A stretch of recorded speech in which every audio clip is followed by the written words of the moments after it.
RIP Takeoff, and condolences. Welcome to another edition of Mouthpiece Included. You can clearly see what we on. We got a whole bunch to unpack here today. Show starts in 3 minutes. 3 minutes. Please take this time to like, share, subscribe. We got some house cleaning to do. As always, it's an open panel. You still got the gonads you came into this world with. Pull up. Or shut up. All right. Here. If you can get us rolling, please like, share, subscribe, repost. We appreciate you. Copyright disclaimer under Section 107 of the Copyright Act. Copyright disclaimer under Section 107 of the Copyright Act 1976. Allowance is made for fair use for purposes such as criticism, comment, news reporting, scholarship, and research. Fair use is a use permitted by copyright statute that might otherwise be infringing. Nonprofit, educational, or personal use tips the balance in favor of fair use. I feel very happy for Justin Fields after the way he got crapped on by his owner last week. Listen, you were right that Booty was better than we thought. Great win, great game. Appreciate it. Bear down. Great throw. Bear down.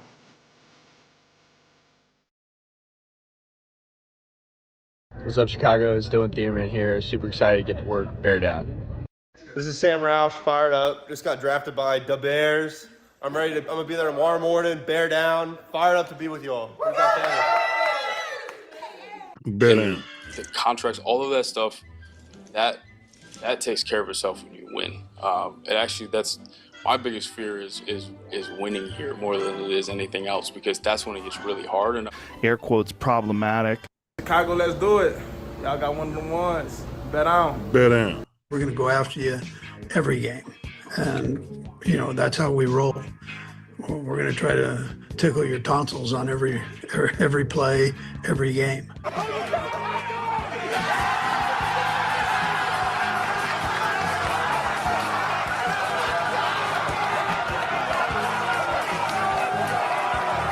Well, that's how we roll. We're going to try to tickle your tonsils on every play, every game. Hey, you know, Cleveland, you better hide the markers from your kids. Somebody colored in your Jesus. Somebody colored in your ass with too much ass, fat ass. Listening to you have a very strong opinion on LeBron versus Michael Jordan. We're in Chicago. I have to ask you what it is. yeah, next question. No. Both great players. I will never be as great as Michael Jeffrey Jordan. MJ will forever be the GOAT of basketball. With Shamar, what stands out to you about his skill set? Yeah, look, I mean, he's athletic.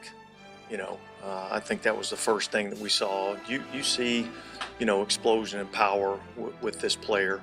I think he's got the right temperament for what we're looking for. You know, I think we'll have to put the saddle on him and break him a little bit. You know, but you know, we'd rather have to pull the reins back. What's your name, boy? Rather than have to whip them to get them to go. So,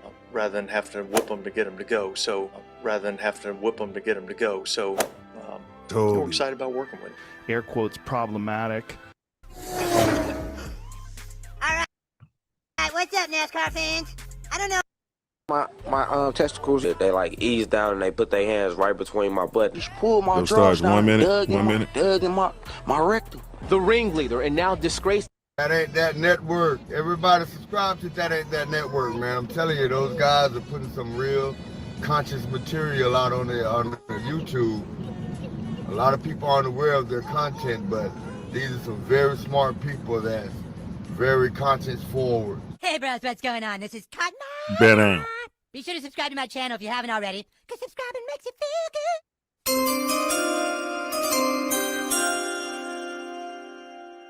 Bring a towel. When you get out of the water, you need to dry off right away to avoid catching a cold. That's why Tally says, don't forget to bring a towel. Okay. Thanks, Tally. You want to get high? Maybe. All right, Karen, you know what to do. Bring that beat back, Karen. Bring that beat back. Like, share, subscribe. This is Mouthpiece Included. We're live. We are live. This is most definitely a live stream. Anybody can pull up, excrete your excrement. You're welcome to do that. We always remind you, if you do pull up, do not, and I repeat, do not forget to bring your mouthpiece. You can and you will be maybe getting butt hurt out there. You understand? Might be butt hurt. Trolls get holes.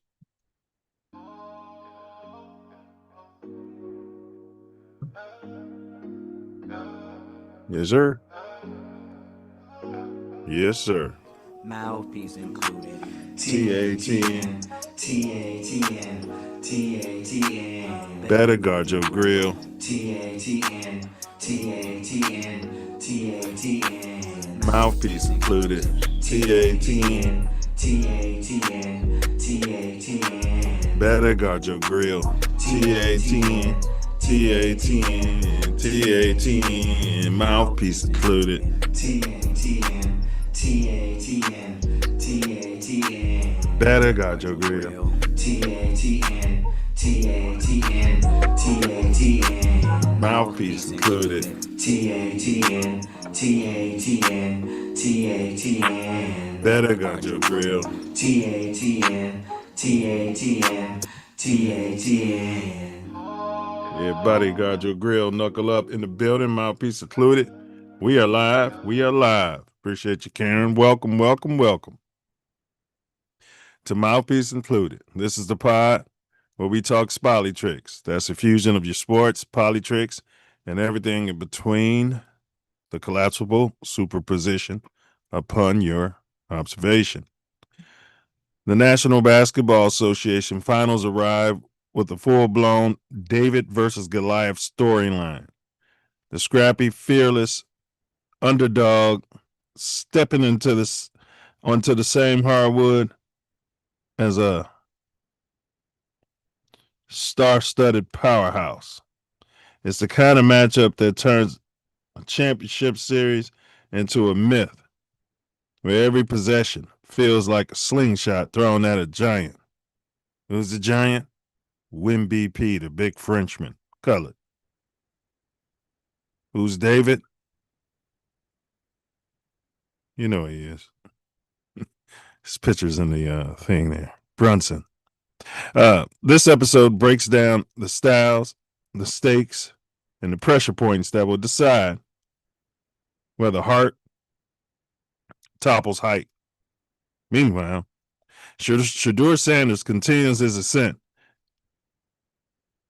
as the NFL's potentially most polarizing young star. Still stacking deals, building his brand, and proving that getting to the money is more than just a catchphrase. On the opposite end of the spotlight, drop dead gorgeous, smart, Jackson Darts, Make America Great Again, a line persona, is stirring conversation about identity, politics, and college athletics colliding in real time with NFL shenanigans. And in the world of sports media, Big Percocet, finds himself getting sunned by a former NFL punter in a moment that lit up TATN timeline and reminded all of us here that debates can flip fast when the wrong person brings the right receipts. We'll also hit the latest from Bears OTAs, where early chemistry, rookie flashes, and depth chart whispers are already shaping the Bears' summer storyline. So whether you're here for sports scheming or political sharp turns, we've got your dose of insight with just the right amount of edge. This ain't just commentary, it's clarity served up with heat. Ready? Go pop on those Air Ones you probably got up in the attic and storage.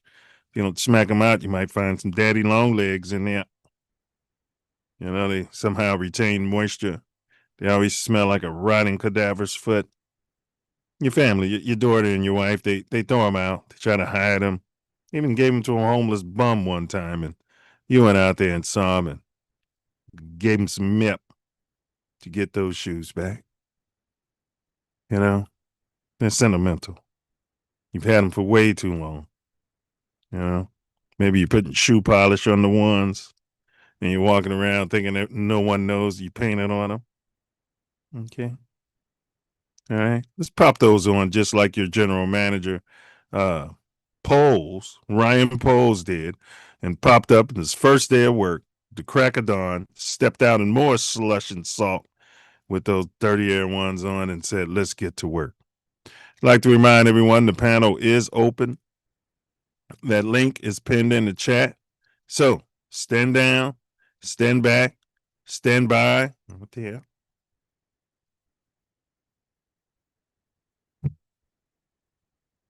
Or pull up. But if you do pull up, be advised, do not forget to bring your mouthpiece. Do me a favor once again. Smash that like button, like, share, subscribe. Smash that like button, share that link. The views expressed in today's pod are those of the host, the guests, and are not necessarily reflective of any affiliates of TATN. Satire, all right?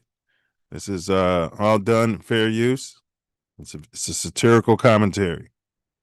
So if you get your feelings involved, that's a you issue.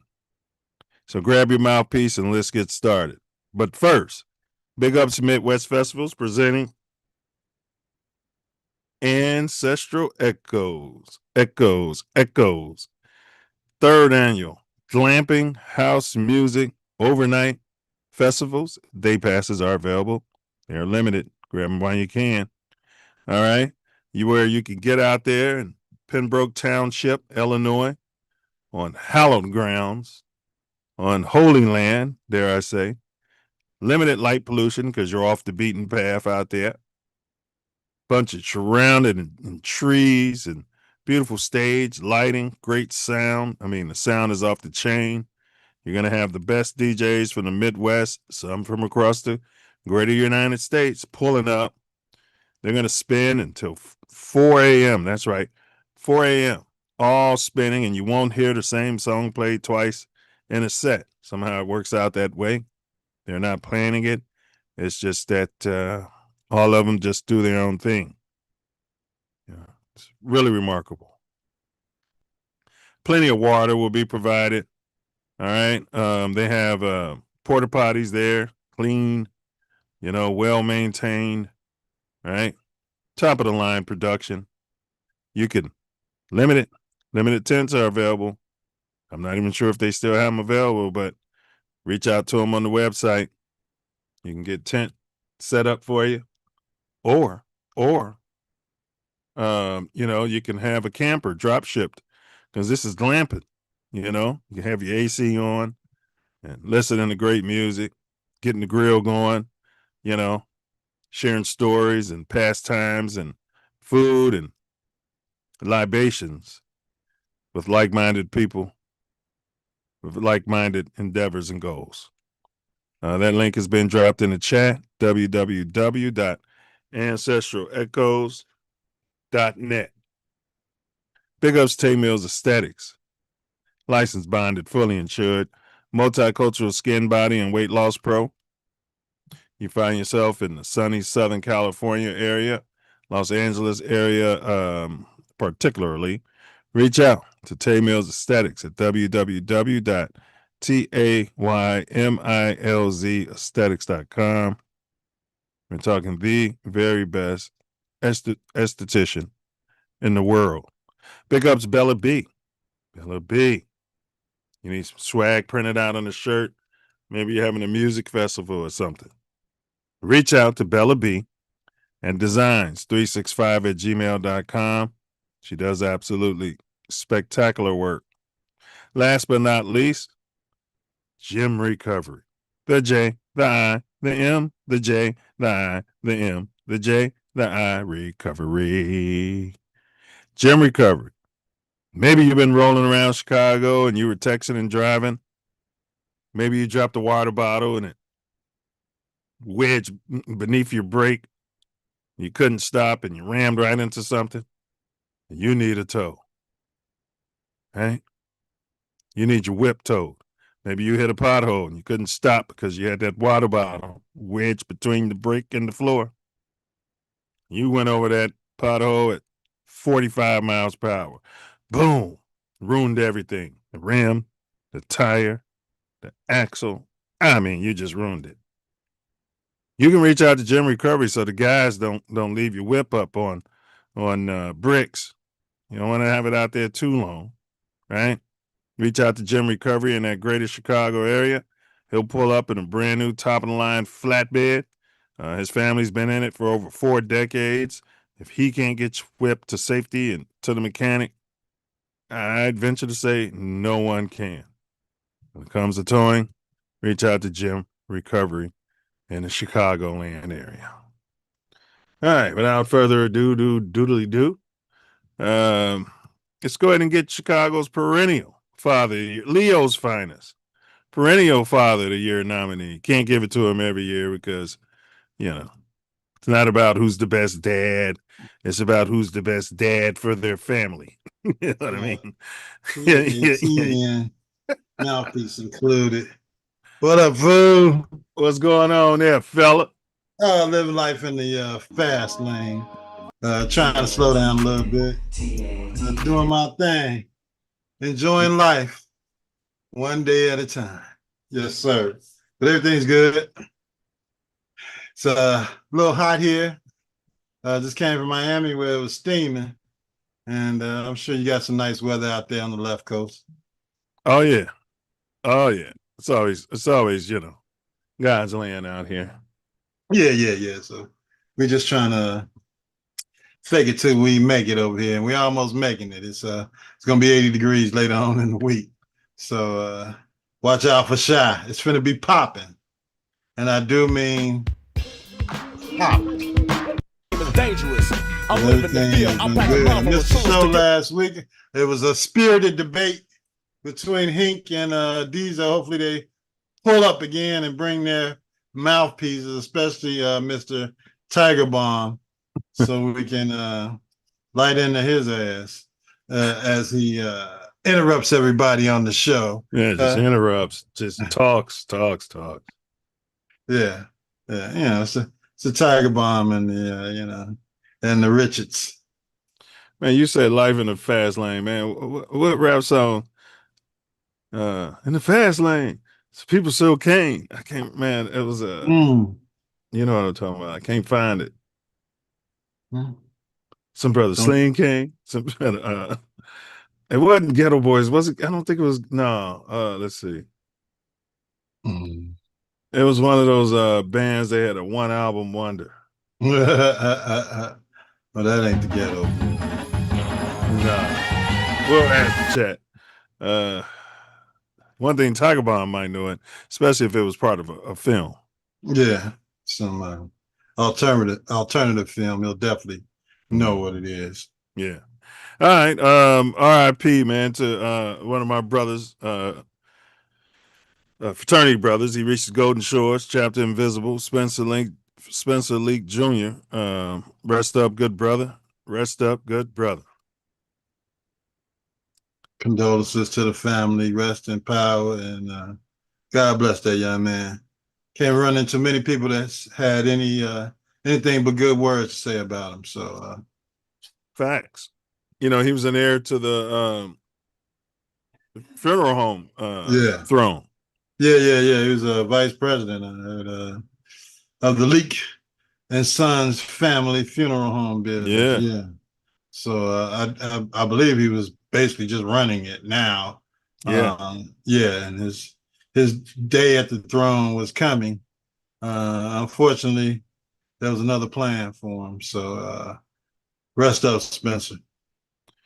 Yeah, rest up, y'all. Get your A1s checked out. Go get the fingers in your bum and everything necessary. I mean, I don't know what happened, but condolences to his family and loved ones. Yeah, get your sugar levels checked. sugar level. They say A1C. A lot of lighter skinned people seem to suffer from this disease, and we don't know what happened, but everybody has a expiration date. We just want to Is that extend fact it. or is that monkey science? Are you telling me the high yellow are affected more by the sugar levels than your colors? I believe so, from my experience. Wow. Yeah, so hopefully Diesel's getting himself checked out while he's down in Chinatown, playing with monkeys and buying liquor. Yeah, drinking alcohol from the bottom shelf in China, and they charge them $300 here for it. All right, we got Tanner. The Brew Crew are in first. My Cubs have won 3 out of the last 7. I think they were on a 10-game. The Cubs. They were on a 10-game losing streak. 14-16 on the road, 8-11 at home.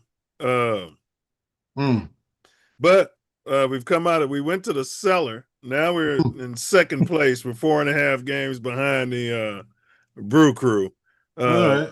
Yeah, what say ye? I mean, it's still a good division with a lot of good baseball play, and hopefully Cubs will come out of this hitting funk to where they can compete on a daily basis in the series. The pitcher's been getting rocked too. Yeah, well, when you lose 10 in a row, it's not just one person. So, something happened. But they're still in second place. A couple games up on the Cardinals, who they had a game. They played tonight, and we were flirting with the best record. At one point, we had the best record in the major. I think we were a half game out. Now we're over here in Sox land over here. No, you can't. You just come back to earth. I mean, the White Sox, they had to get some things together. We got a young team. Had to get the young guys inspired and playing some good fundamental baseball and bashing the ball out of the park. Now our home run hitter is out for a few weeks with a hand. Oh, the big Japanese, the Japanese player, yes. Mooney Maritaki is he's going to take a couple weeks off because does he drive a Cadillac or a Rinkin Continental? I believe he drives a Toyota. Well, Diesel's been on Craig Counsell's bum. And there's some other people. They want Craig Counsell out of there. You know what I mean? Maybe we can bring in a cullet. They're not going to get a cullet. And Craig Counsell's got a pretty big, hefty contract, I believe. Mm-hmm. I think they had to tickle his bum to get him to leave Milwaukee. So we'll have to look that up and see how much money that they cram down his throat to get him to come from Milwaukee to Chicago. Now, I'm not going to eat crow. All right, but I'll tip my hat to the Sox. The Southside team has the exact same winning percentage as the Cubs, 542. They're in second place, just like the Cubs, but they're only 1 game back. So I'll tip my hat to them. They're 20-11 at home at that shithole stadium, and they're 12-16 on the road and won 7 out of 3. It was that series against the Cubs that got the Sox going and put the Cubs in a tail fucking spin. You come in here on a Friday night, you're guaranteed to get your ass kicked at guaranteed or the rate field here in Chicago. Once they put on them red and black El Rookin uniform. Yeah. Big ups to all the moles out there. Yeah, they kicking ass every Friday night. Be ready. Hey man, we can still potentially it can happen. You can have a North Side, South Side World Series. Series, let's get it cracking. You know what I mean? So big ups to both those teams. The Cubs are due to go on another 9-game tear. I mean, it's a streaky team. Let's face it. Yeah, it's based on the pitching and when the bats get hot. If the pitch is decent when the bats get hot, then they can go out there and they got to run into a little bum spell in their schedule too. There's some bum slayers. So when they run into the bums, that's when they go on their usually 10-game hot streak. Bum slayers, huh? Absolutely. Now, here's a story I wasn't too privy to. Never heard of this guy, Wander Franco. Uh-huh. And he was in the Tampa Bay Devil Rays system. Mm-hmm. He avoids prison after being found criminally responsible of abuse of a minor. So he's been banned from baseball. The former Tampa Bay Rays star has been granted a judicial pardon due to particular circumstances that made him a material victim, but not a legal one. This is coming from the Complex Sports. Wander Franco has been found criminally responsible and for sexual and psychological abuse of a minor in the DR, but he won't face prison time. On Monday, Judge Jose Antonio Nunez determined that the logical and legal reasoning led to the decision to grant. Long story short, it's let's see. This court granted a judicial pardon due to the particular circumstances that made him a material victim. Franco received a 2-year suspended prison sentence in June 25. The girl was 14 years old. He was 21 at the time. They had a 4-month relationship, which was consented to by the teen's mother. Sounds like some Martha Vanessa Chevrolet Amante score. You can have her. I just need the bag. In exchange for about 17 stacks, to your point. Yeah. Almonte was sentenced to 10 years in prison for sexually trafficking her daughter. So the mom got 10 years. Yeah, she should have. Okay. Reported that Franco was also convicted of moral turpitude and would not be able to obtain a visa. Yeah, well, he had more money. I was thinking that they was lying about her age or something, but no. So he's on MLB's restricted list. He had signed an 11-year, $182 million deal with the Rays in November, which he blew. But go ahead. Well, I mean, I know some of that money kept him out of prison. And paying them people down in the DR. You damn right, they taking the bag. Hell yeah. Yeah, they're taking it in cash too. We want that in cash. Hell yeah. And how many kilos of cocaine can you put in that bag too? You know what I mean? They want cash and coke. Cash and coke, and then we'll see what these charges. Oh, you're a victim as well, so we're gonna make you a material victim. How is he a victim? Maybe they saying the mother, since she was trafficking. I thought they were saying that she lied about it, but it seemed like they would come out and say that. I don't know, man. It's it's shady business. They could write any damn thing once they got the bag full of cash and bricks of cocaine. Yeah. Well, they're trying to get him reinstated in baseball. Me personally, I don't think that's going to happen. He can't come into the United States. He can't get a visa. He can't work here. Yeah. So, I don't know who's got to pay. He can pay somebody in America. Trump. Yeah, Donald Trump running the damn country. He'd have to pay the president. Yeah, he'll pay him. He had to pay one of his kids. You know what I mean? And then they funnel the money up to Trump through Bitcoin. One of his girlfriends. Mm-hmm. He's got he'll pay him. He'll take one of his seasons, a check for a season or half a season or whatever they negotiate through a Bitcoin and cryptocurrency, however they work it out. I mean, Ace, we were 21 once. Yeah. Now imagine you getting all that money. Yeah. And you got to go to the DR. I don't know if he's from there, but you got to go there and pay somebody $17,000 for a 14-year-old girl. Like, yeah, no, I'm never going back. First of all, second of all, I don't need no 14-year-old.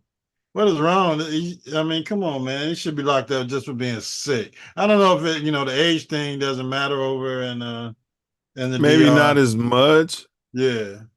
Would it have mattered if he married her? Yeah. I don't know. We don't know their laws over there. Yeah. We have to look him up. But, I don't think he was trying to marry anybody. He paid at the hole. He paid mama. Lump sum. Got the deal, huh? Yeah. So I think that's what took away all of his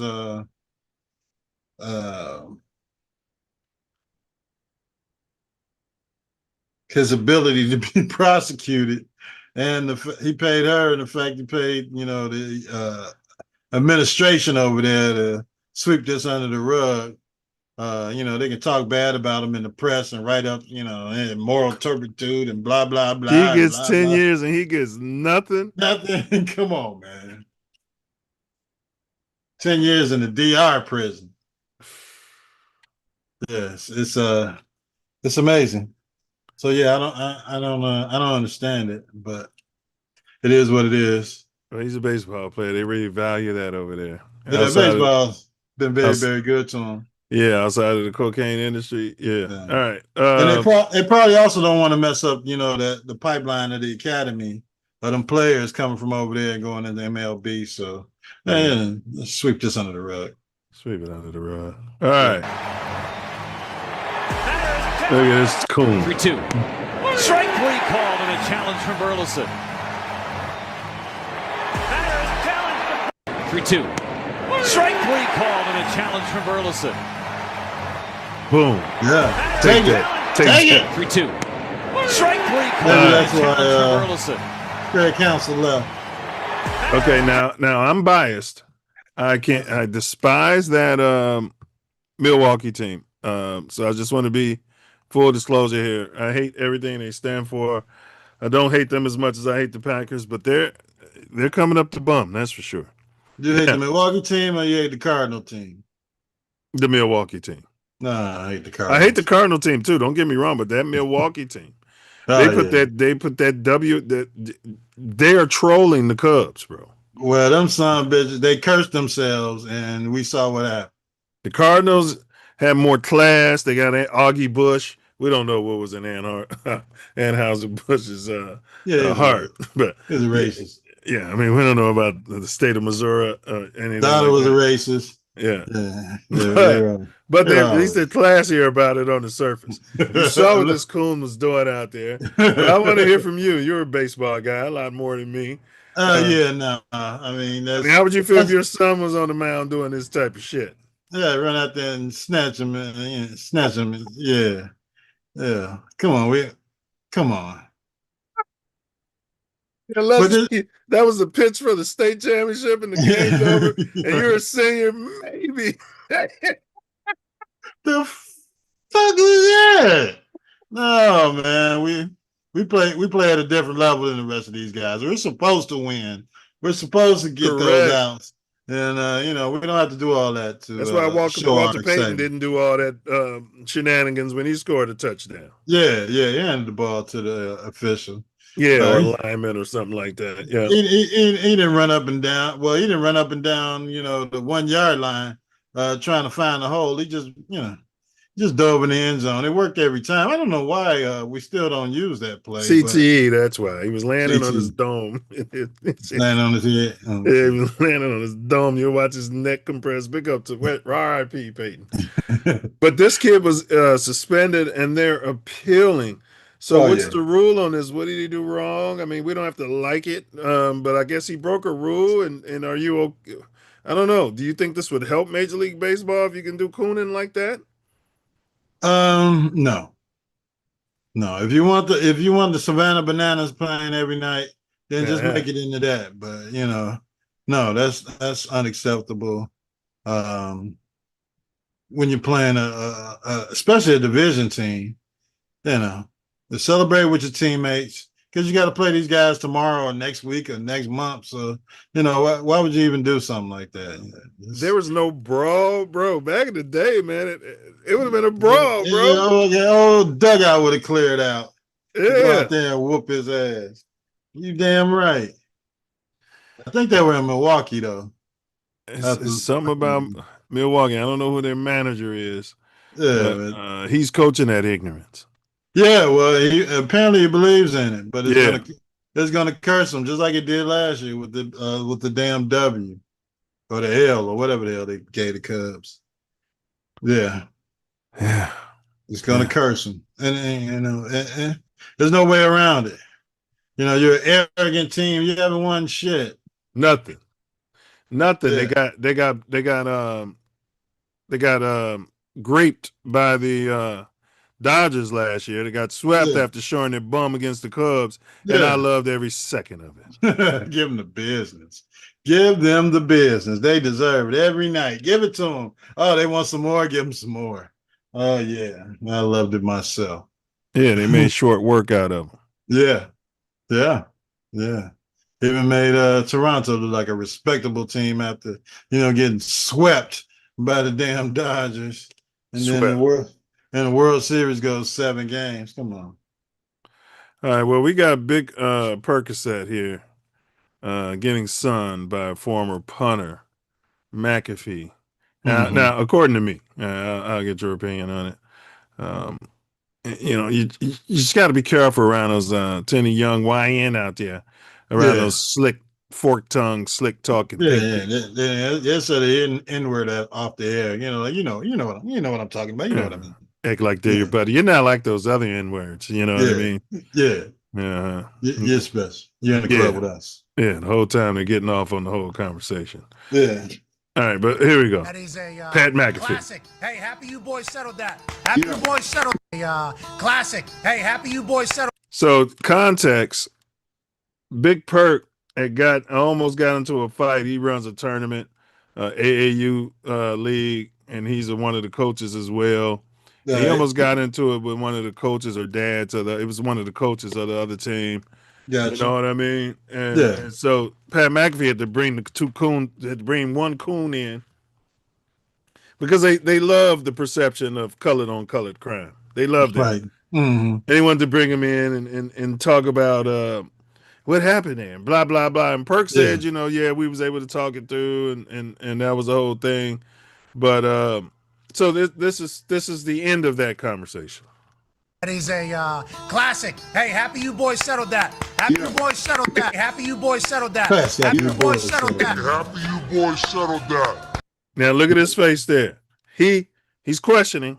Mm-hmm. Like, I got gray in my beard. Ain't he? Boy, like I'm coaching boys in the AAU. I'm not. You see his face? Yeah. Now you watch the trauma. Happy you boys settled that. That's good. He had the default mode, show my teeth. Mm-hmm. That's good for sports. Okay, speaking of he thought about, man, my job, my money, my livelihood, all that ran through his mind. Yeah, go ahead. Out through the good times line at him, little Michael Evans. Boy is a white racist word. Ace, that was the exact same thing I thought about. Let's see if we can find that. Michael Evans was exactly, bro. That's all you got to tell him. Or I ain't gonna be too many of them boys, boy. Mm-hmm. Don't you realize you're looking at a ma'am here?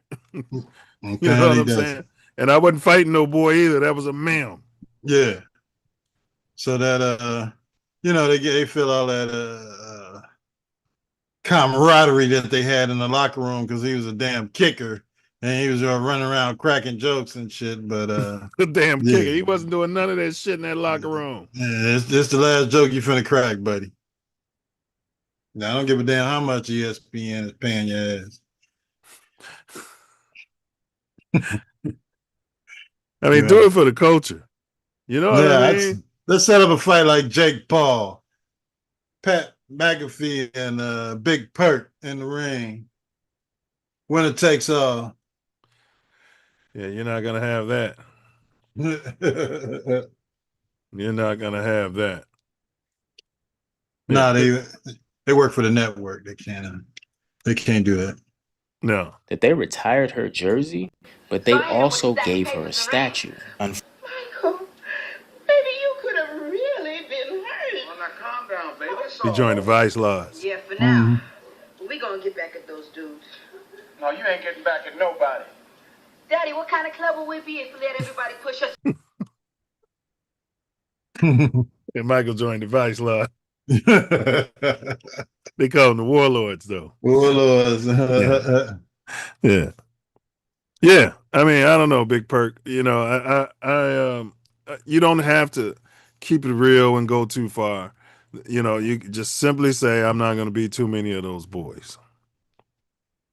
So he can know Right. moving forward that this ain't acceptable to get out here in front of millions of people and Yeah. call me a boy. I've watched Pat McAfee, and I've never heard him refer to the pink people as a boy. No, he never will. Young men. Yeah. Leaders Smart of men. captains of industry. Smart. Yeah. And he's from Indiana. So we don't know what's in the state of Indiana. Sorry. He has the ability to lead the team. Why? He's pink. Yeah, we're gonna get to that. Some Adam Gase was leading the team. Smart. We're gonna get to that momentarily. Drop dead gorgeous. Getting these jobs, millions of dollars, guaranteed money. Dumb as a box of rocks. Money guaranteed all the way through the end of their deal, no matter if they get fired or canned or as long as they show up until you get rid of them. They gotta get paid. It's ridiculous. Mm-hmm. Yeah, he got Tiger bombed out last week. Yeah, Tiger bomb. Yeah. He ain't gonna pop up unless we start talking about Caleb. And Caleb's coming up later on in the we got some broadcast. Caleb, and we're talking about JF1, so he'll pop up. Maybe he's waiting for Hink to pop out before he pops up. All right, there we go. Flopper. Now this is something I came up with. I had the AI come up with it. So it's a play on Flipper, if you will. You see that? Yeah. Flopper. You gotta look at his other all-star teammate. Maybe he needs a flopper tag or a flinker or whatever hell happened to him in Game 7 of the damn finals last night. Chet, the stat. Oh, Chet. I thought he came out rainbow. Was that rumor? Internet rumor? I thought he came out of the closet. Yeah, well, I mean, I heard it from on here, so I haven't researched it. We haven't fact checked it, but it seemed to make sense. Yeah, I think the NBA believed it because they've been on his bum ever since. Yeah. They're not giving him anything. Well, should flopping be added as a stat? Now, hear me out. FPG flops per game, or maybe you can go with the analytics flop percentage, meaning how many flops does Ace do that he won versus he just put his defense in a bad position. Because if I'm the opposing coach and that some bitch is flopping, I'm telling the guy he's guarding every time he shoots, basket hang. He's not crashing the board for the offensive rebound. You don't have to box him out. If he's on the ground, I'm telling the bigs, just throw it deep. Yeah. Well, what do you think about that? Flop percentage? He wouldn't be doing that long on a respectable team. I don't think. Well, Lakers would have ran it down his throat. The Magic Johnson Lakers. Yeah. The Bulls too. Yeah. Every time you come with that flop, I'm on here, baby. Yeah. You don't like it, huh? You don't like flops per game being as a stat or flop percentage? How many times you got your team some free throws off flopping? Yeah, I mean, I really don't care. I only watch this crap in the, the conference finals and the championship games. So, yeah, they can do whatever the hell they want to do. Yeah, the damn commissioners taking a victory tour because of this series. Motherfucker, you got all these games, people paying all this money, and now you want to act like, and these are the highest Western Conference ratings we've ever had. And blah. Bitch, nobody likes this shit. And the reason this is good is because you got two teams that play defense. Right. Now, and your games are like 100 and 110. That's some respectable scores. Not knowing 157 to 149. Correct. 4 quarters with 50 damn 3-pointers. And that's how damn OKC lost last night. They died by the damn 3. They was like 15 or 16 or 30 something. 35 or something like that. They weren't shooting. I guess it's average. They were shooting 30 in percentile, but nobody wanted to go to the hole. Nobody wanted to get any free throws. Nobody wanted to play any Game 7 basketball, and it was quite apparent as they were losing that damn game. Well, they were going to lose. The league was working their magic. They had to have a game 7 so that everybody could make their money, the advertisers, everybody, after the Knicks, especially after the Knicks swept, right? So you knew this was going to go 7 games. Yeah. So they did the best they could to stretch it out 7. And so let's get to the stats as you were talking about here of that game. Because I'll be frank, I haven't watched. Let me quantify this. Maybe if it was on a TV at a bar and I'm walking past or something, I probably watched 35 seconds of NBA basketball this season. When one of my brothers was still living in Long Beach, I would be over at his crib. He had a game on, but he don't live here now. And since that's the case, I don't watch any NBA, Ace, and it breaks my heart to a certain extent. You're not missing anything because the product is absolutely terrible. Now, I cut the grass last night, and I wanted to sit out in the night air and smoke a stogie and have me a cocktail. You had your dirty air ones on when you were cutting the grass? What I have on? I had on some dirty Jordans, some overrands. They try and fix everything now, but no, these were my work Jordans. And I'm out there chilling, so I brought the TV out and turned the game on. It was the second half, right at halftime, and it was I guess San Antonio had garnered a big lead, and they let OKC come back and made it close at halftime, and then by the time I really got into it, it was like midway through the third quarter, and I watched the rest of it. But for the most part, man, the game is so terrible with them coming down, shooting 3-pointers and getting the rebound and getting the guy to shoot another 3-pointer and getting the rebound and passing out to shoot another 3-pointer. So I can't watch that on a night in and night out basis, especially here being in Chicago with the Bulls product after they traded the whole damn team and got rid of everybody for some second round picks. So, we'll see what happens next year in Chicago. And Pat McAfee said it on that same show. What I said, they're changing this game because it was becoming too athletic and they wanted to have a way so that the pink people can be successful in the league. You guys can say I'm pulling the race car, whatever you want. McAfee said it. The commissioner said, congratulations on the birth of your new baby boy.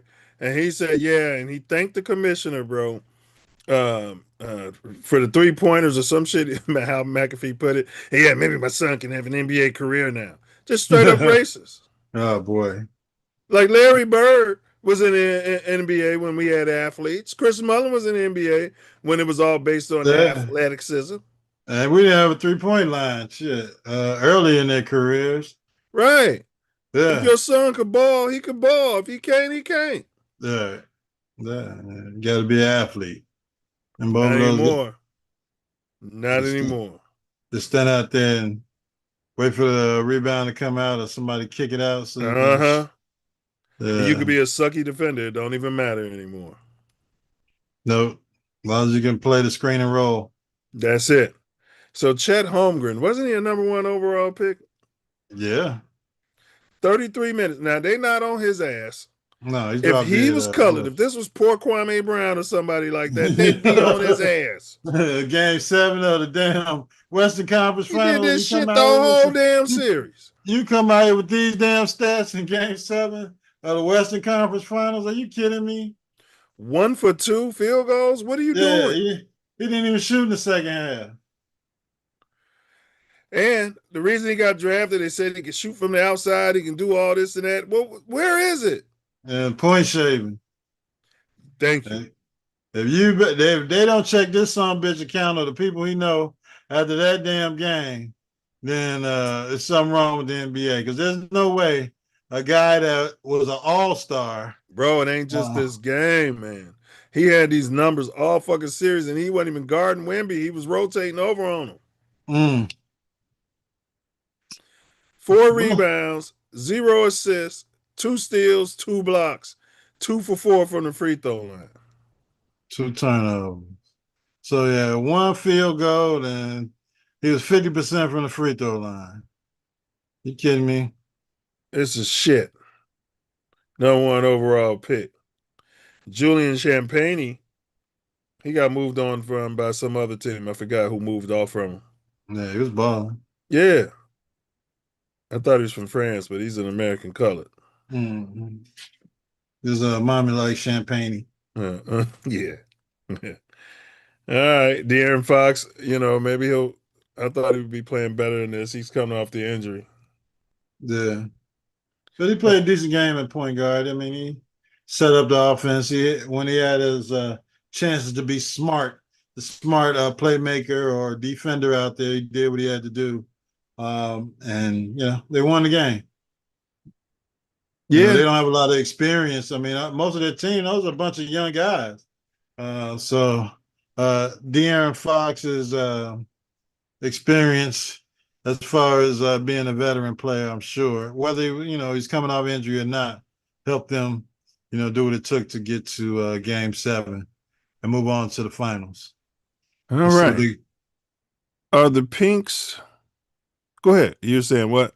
Let's see what they can do against the Knicks. They played the Knicks in the made-up tournament they got in the beginning of the year. The meaningless tournament. The meaningless cup. Yeah, they lost to them earlier. So we'll see. I think the Knicks have beat them in most of the games this year. But that's when Wemby was playing regular season minutes. Now it's the playoffs. He's playing 35 minutes a game.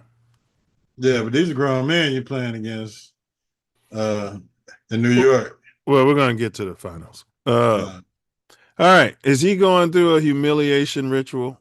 I mean, there's the skirt. He's got him in a dress. Now. No, he's got to have pants under that. That's a Muslim outfit, ain't it? Well, in Wemby's defense, it's a Shaolin monk outfit. Oh, okay. Let me put that back on the screen so everybody can see. Quiet Chain Kane. You can call it what you want. Yeah. But it is. He did study and work out with the Shaolin monks too. That guy's working out with Big Pat Ewan. He's working out with the big African Elijah. Yeah. He doesn't disrespect the old school players. Yeah. And he's working out with the Shaolin monks. So he's doing a lot to better himself. He's not just running around being up LeBron's bum and all that in the offseason. So now saying all of that, is this a ritual? Is he wearing a skirt? Are they feminizing this man? What was your take on this? I can't see his leg. I think he got pants on underneath the skirt, which is more cognizant of a Shaolin monk's outfit, more than him having a damn dress on. So no, they're not feminizing Wemby. Let's see if we can get a better photo without the stuff blocking the picture.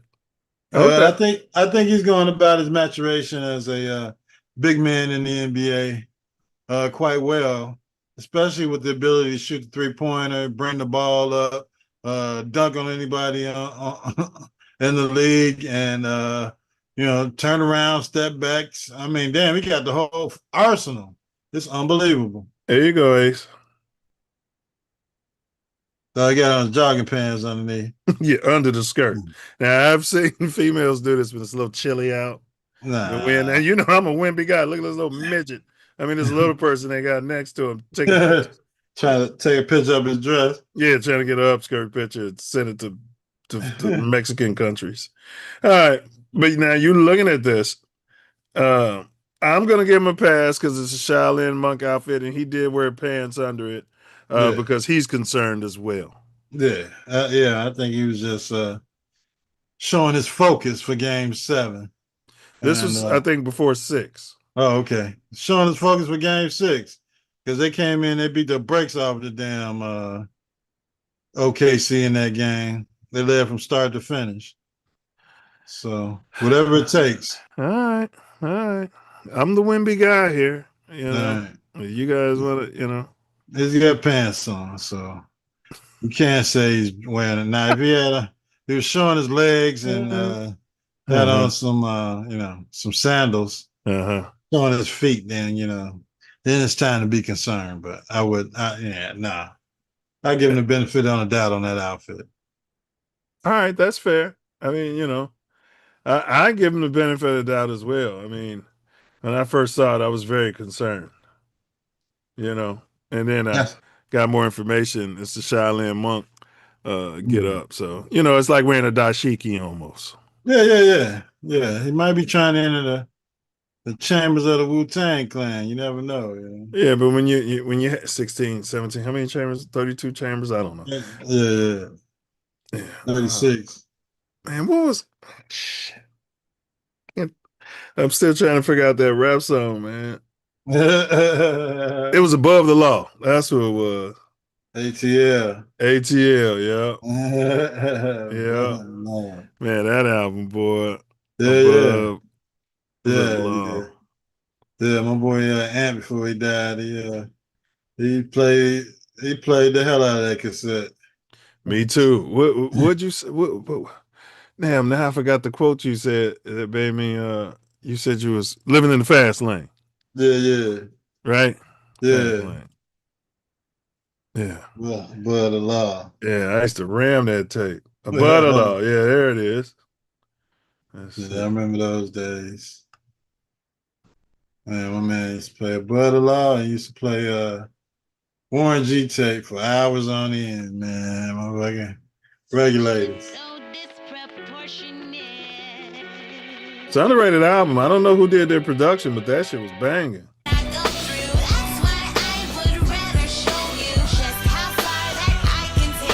that's not the song. Might have been same production group team did Farside. Sound like a Where was they from? Oakland, the Bay Area?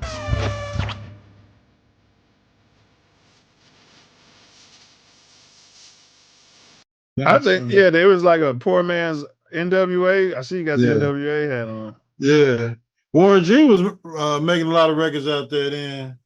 Too. He was just giving beats away, trying to come up. So ain't no telling whose music Warren G didn't touch. Yeah. He didn't went from MC Breed to he did some music with Tupac, Dr. Dre. Yeah, so Come on. All right, first off, then let me introduce myself. I'm the Yeah, they definitely West Coast. Mm-hmm. All right, we'll figure it out. Sound like you start. Remember the Untouchables, bro? Mm-hmm. Come on, plus. Two things. That good, and ain't nothing in between. Yeah, I'm gonna have to listen to that. I don't know. I get a chance. Pull it back out. Break it out with Tiger Bomb. Yeah, get some Tiger Bomb. All right, man. Asia Wilson. And is she sus? That's the question. Now, I'm not saying she's sus. It's merely a question. All right. I know you and Tiger Bomb got some sort of proclivities, for the WNBA. You know what I mean? And their politics. But that's fine. I like some of the players. I mean, I don't know nothing about their politics. I don't. They got the proclivities. All right. Let's see here. Screens. All right. Come on, Karen. All right. There we go. Asia Wilson. I recently heard a story about Asia Wilson that was quite eye-opening. Now, if you don't know who Asia Wilson is, she's a WNBA star, she was an MVP, and she currently plays for the Las Vegas Aces. Yeah, come on. Now, this story has everything to do with her grandmother, Hattie Rakes, who was very influential in Asia's life. Hattie grew up in Columbia, South Carolina during Jim Crow and segregation, and she lived just a few blocks from the University of South Carolina. The thing is, she couldn't step prestigious University of South Carolina. Drop dead gorgeous South Carolina. Yeah. Gamecocks. All the smart white kids on the campus. Yeah. Step foot on that campus because of the laws in place. Step foot on that campus. Thing is, she couldn't step foot on that campus because of the laws in place during those times. So anytime she had to walk that direction, she had to walk completely around the entire campus. Asia and her grandmother were extremely close. Look at And when that her picture. grandmother passed away in 2016, she almost gave up playing basketball for good because that's how hard it hit her. She continued playing. She ended up attending the University of South Carolina. She was a standout basketball player, and she was one of the best athletes that school has ever seen. Athlete. She was so good and accomplished so much that they retired her smart? jersey, but they also gave her a statue. Unfortunately, She got her a statue. grandmother didn't Looks live. like a little white girl, don't it? Are you kidding me? The long She looks white. White ponytail. Yeah. And with this form she's using, it looks like it's from like the 1920s basketball. Yeah, she finna throw it in the peach basket. Yeah, in the peach basket. Unfortunately, her grandmother didn't live to see it, but she couldn't step foot on this campus. And decades later, her granddaughter gets a jersey retired and her own statue on that same property. This is so powerful to me. Big shout out to Asia Wilson. Shout out to her grandmother, Hattie Rakes. Rest in peace. All right, Ace. All right. So now, I don't know. I don't want to be that guy, but is that sus? This institution was so racist. I guess you could say any institution could be that way. But your grandmother literally could not set foot on that campus, and you go win them championships, and you could have gone somewhere else. I'd have been hard pressed to associate myself with the school, but maybe she went there so she can be close to her grandmother, and her grandma can go see the games. No, the grandma had already passed. Oh, before she went to college? Yeah, it's like someone telling your boy, me and your grandmama couldn't set foot on that campus. Yeah, no, there's no way in hell I would have went there. You know what I'm saying? I don't know. but we went to University of Illinois, and I know there was a time when we couldn't. But damn, that shit, there was black people at University of Illinois. We know at least in 1913. Yeah. I mean, come on. We got one of the regulators' moms graduated from there. So I mean, come on. Yeah. Yeah. So, the beta chapter was there since 1913. There had to be some colors on the yard. Yeah, somewhere. Yeah, come on, man. But the fact that she couldn't step foot on campus, there's no way. She could have went to a UCLA or USC. Man, she could have went any damn way. Anywhere, no way bro. I went to South Carolina. I don't know if if they had to pay out the house or something. They gave her a super bag or something, but I still wouldn't have went there, knowing the history of what happened. If she didn't know, that's a different story. But I'm pretty sure grandmother told her. Somebody told her at some point. Yeah, you can go anywhere. She could have went to damn Carolina or Tennessee or or any of these big. I mean, your grandmother had to walk around the whole damn campus to get to fucking work every day. Yeah, well, that it was also part of them getting Don Staley down there to recruit these girls to this racist school. You're right. Paying her the money to get these players to this racist community. Yeah. Because I would have had to have, somewhere in this statue, they would have had to have my grandmother's image. You know what I'm saying? Somewhere, this statue would have had to honor my grandmother. Yeah, at least they could have engraved her in the pedestal and said my grandmother wasn't allowed to set foot on this yard. Yeah. I don't know. Maybe because she's young, she don't know what kind of power she has, but you got to know something. You got to know you're not. Well, you got to know I ain't going to the school, first of all. Well, that's why I wish Hink was here, because he gives us that Southern perspective, that good old Southern boy perspective. Well, whether she had respect for her grandmother, so that's why she went and showed this school that she could play there, succeed there, and be one of the best players there, even though grandma couldn't set foot on campus, had to walk around the quad, on the outer edges of the quad to get to her damn job as a nurse. That's absolutely insane.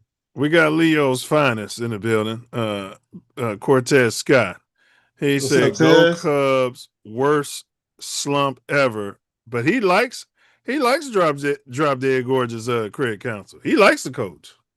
Well, yeah. I never had a problem with him. That's Dizzo's that had him something up his craw.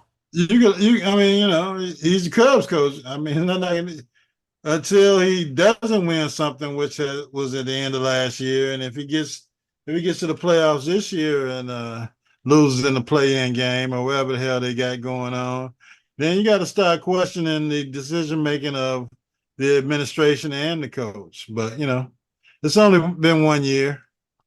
We'll see. Tez, the link is pinned in the chat. You can pull up. He said, you better think and be strategic before you open your mouth because ESPN shutting down. They big Disney, especially for Big Perk. He was thinking about it. He's talking about when Big Perk took it up the bum. Yeah. Well, I mean, and that's the thing, you may have that emotion going through you, but I'll talk to you about what you just said to me after we go off the air. No. I'm saying something.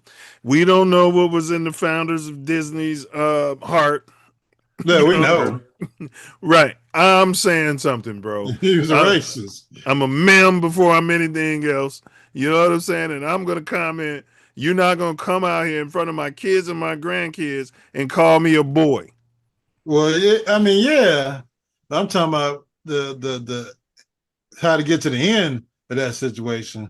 Whether he wanted to talk about it or be about it would have been off air. Oh, that would have been different too. Yeah. Yeah. Hank, I'm glad you pulled up. We covering the South. And Tez, appreciate your comments. We're going to go through the chat too. What's up, Tez? Big Hank, is Asia Wilson sus? Her grandmother could not walk on that yard. She had to walk around that yard just to do her work. You know what I'm saying? And then her grandbaby is good enough to get a full ride at that school, dominated, and has a statue built on the same school, ironically, where her grandmother was even allowed to set foot on the campus. Do you think it's sus, or do you think she should have come up to the north and played for one of the northern schools where we knew racism ran rampant as well? Rampant. There was racism at the University of Illinois. It was running rampant. Racism was running rampant. Let's get your Southern perspective, Hank. All right. Can you hear me, guys? We got you now. Yeah, we got you now. Okay, cool. Let me make sure mute this other microphone. Sorry about that. You good. Okay. So what we talking about today, brothers? We was talking about Asia Wilson. Wilson went to South Carolina, although her grandmother wasn't allowed to set foot on the campus. Is she sus for that? No, I mean, because that if that's the case, there's a lot of young people that would have to deal with that. Because there's a reason why we had to go to HBC schools and all that. So somebody has to break that barrier. Somebody has to knock down their walls.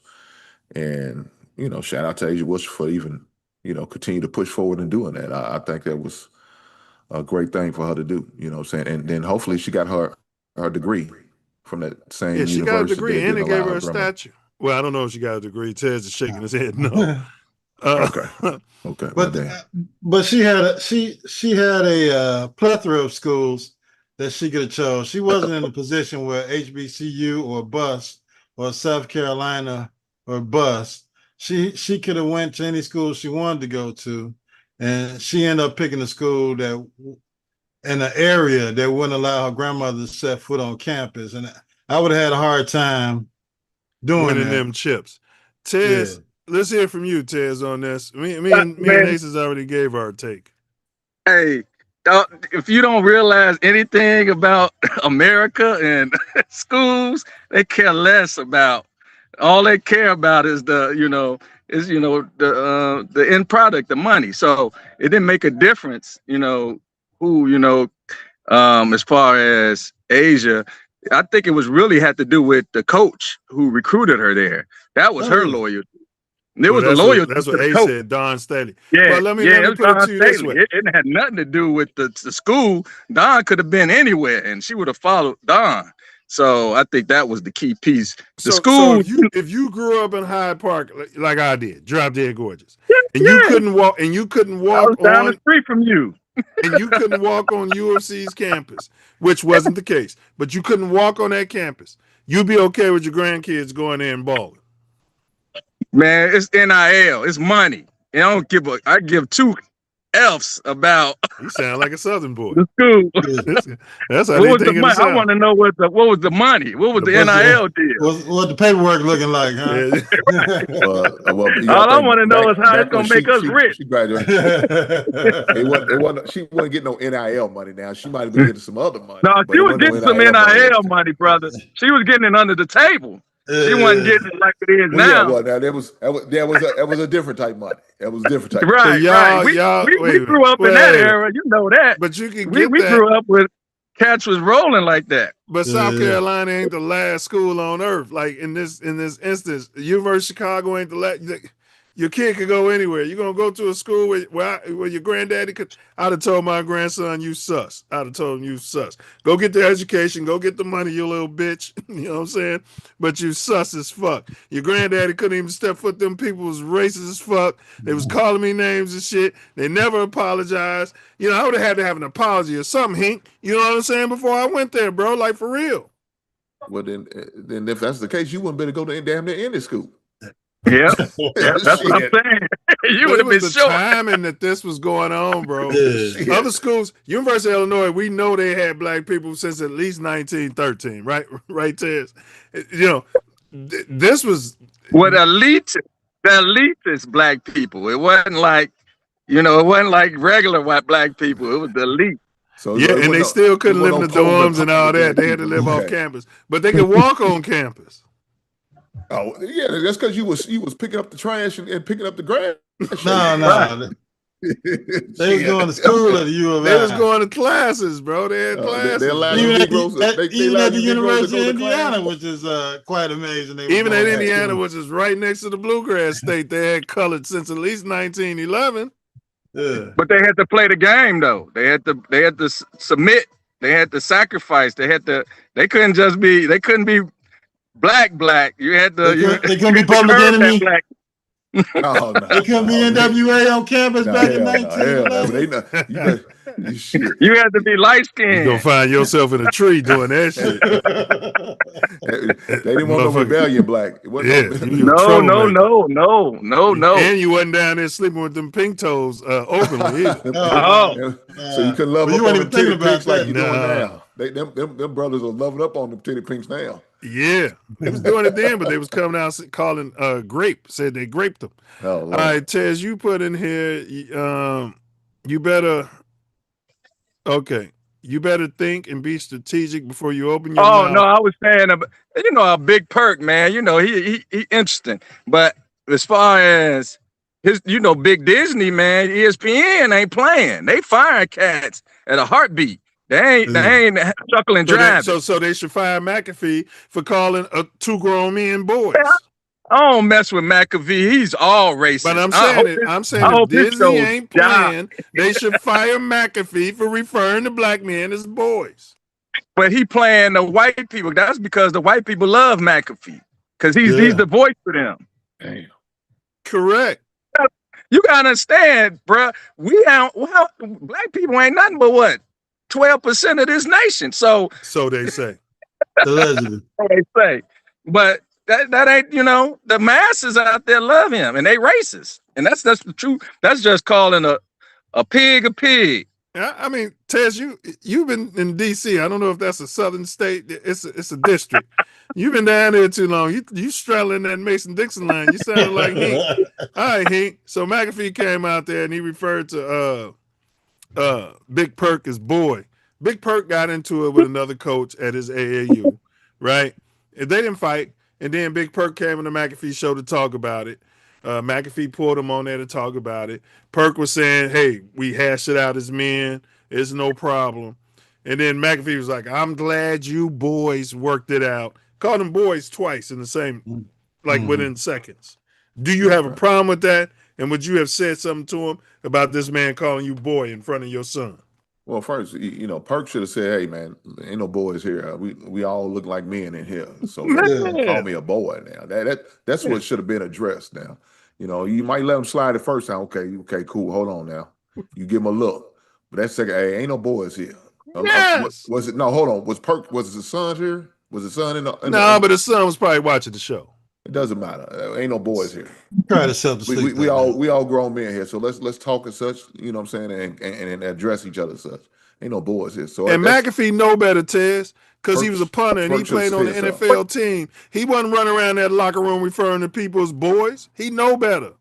No, they was. But Milz, we get microaggressions. I mean, this is the United States of America, brother. This is what we get. That don't mean you got to sit there and take it. Yeah, Go ahead. No, he should have said something. No, he should have said something. Something's got to be said. I know you get that in board meeting. You get in.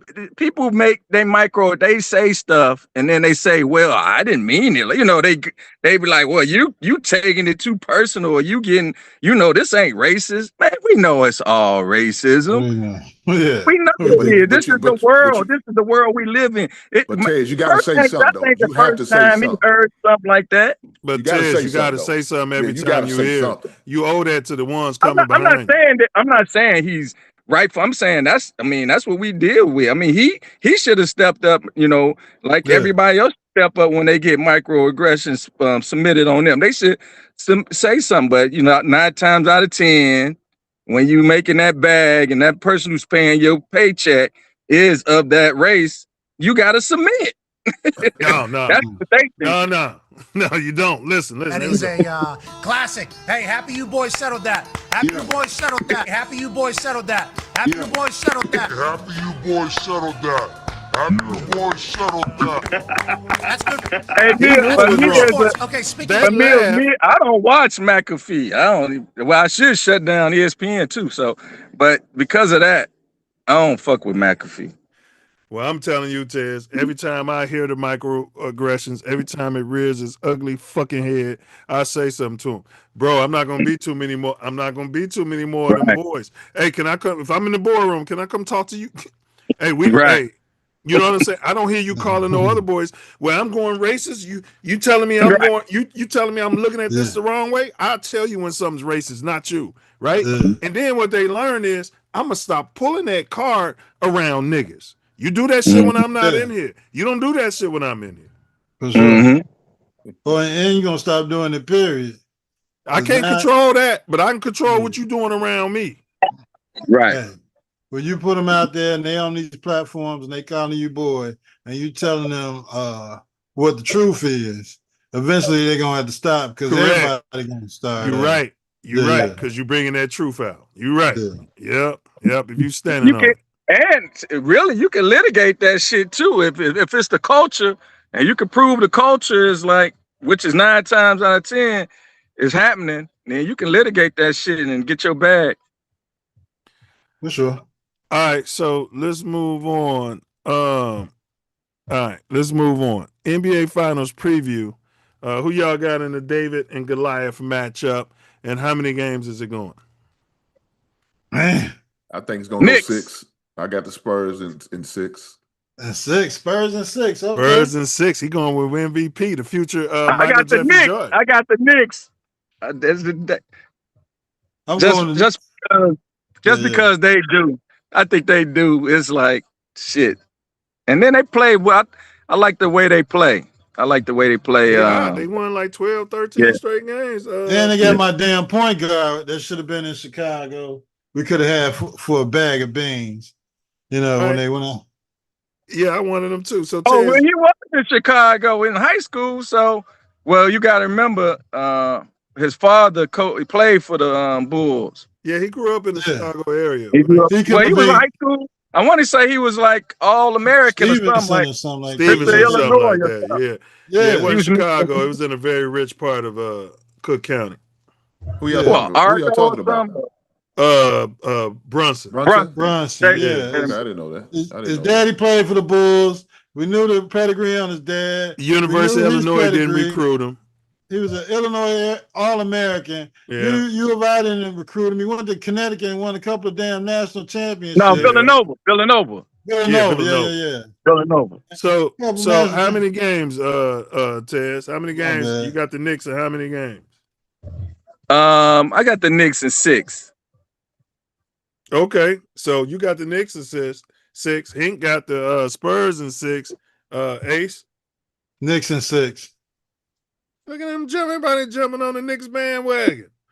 I'm some grown men. Wow. I like the who got home court? Josh Hart. Josh Hart. San Antonio got the home court. I'm going Spurs in 7. All right.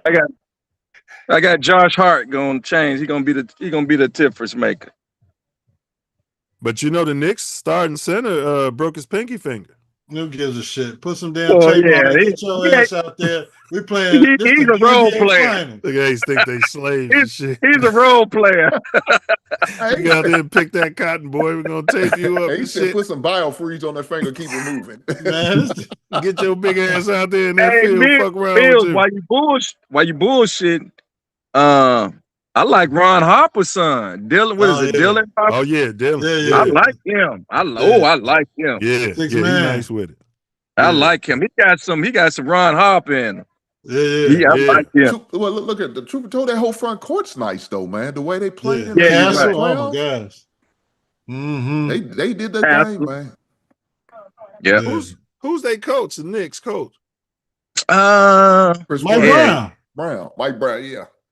Oh, Mike Brown. Yeah, he's a color. Yeah, that's Mike Brown. Yeah, that's the take on him. His black ass can't get it done. Who was the coach for the Spurs? Dark skin versus light skin. Mitch Johnson, Mitch Robinson or something. Ace, don't do that. Don't do that, Ace. Yeah, high yellow. It's high yellow versus dark skin. Well, he ain't shit. Mulatto. He mulatto. He mulatto, man. He's mulatto. He's mulatto. He got green, purple eyes, and good hair. Hey Tez, you know the Coney, the ophthalmologist. He said he had this Asian come. He said he had this Asian come in the office for an eye test, and he said he told him, "Oh, it looks like you got cataracts." He said that motherfucking Asian told him, "I don't have a cataract. I drive a Rinkin Continental." That's right. He said a Rinkin Continental. I don't drive a cataract. I drive a Rinkin Continental. Hey, Joni come out here every month. He come out here all the time in DC. He kick it with he chop it up with me. Smoking stogies, drinking that good shit. Yep. Go to the cigar spot. He always he be like, he come in and be like, "Hey, take me to the cigar spot." You see what I'm drinking today? Yeah, I'll be out there in Maryland when I come see my sister, man. And shit, my schedule be so tight. I see you drink some at Kentucky Finest. Yeah, Uncle Nears. Yeah, you know about that, Hank? That's Kentucky Finest. You know oh yeah. They having some. Come on, check me out, man. Yeah, come on. Yeah. I got my son in baseball too. I'm trying to get him. He 8 years old, so.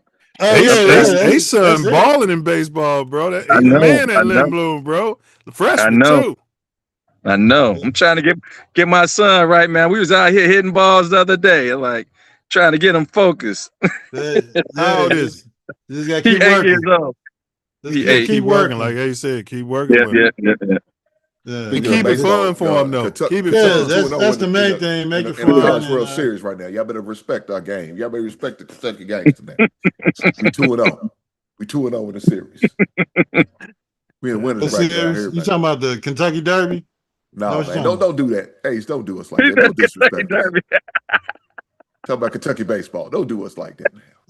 Who y'all playing? Well, right now we're in the winners bracket, so we waiting for the winner between Wake Forest and West Virginia. Oh, okay. Oh, okay. Oh man.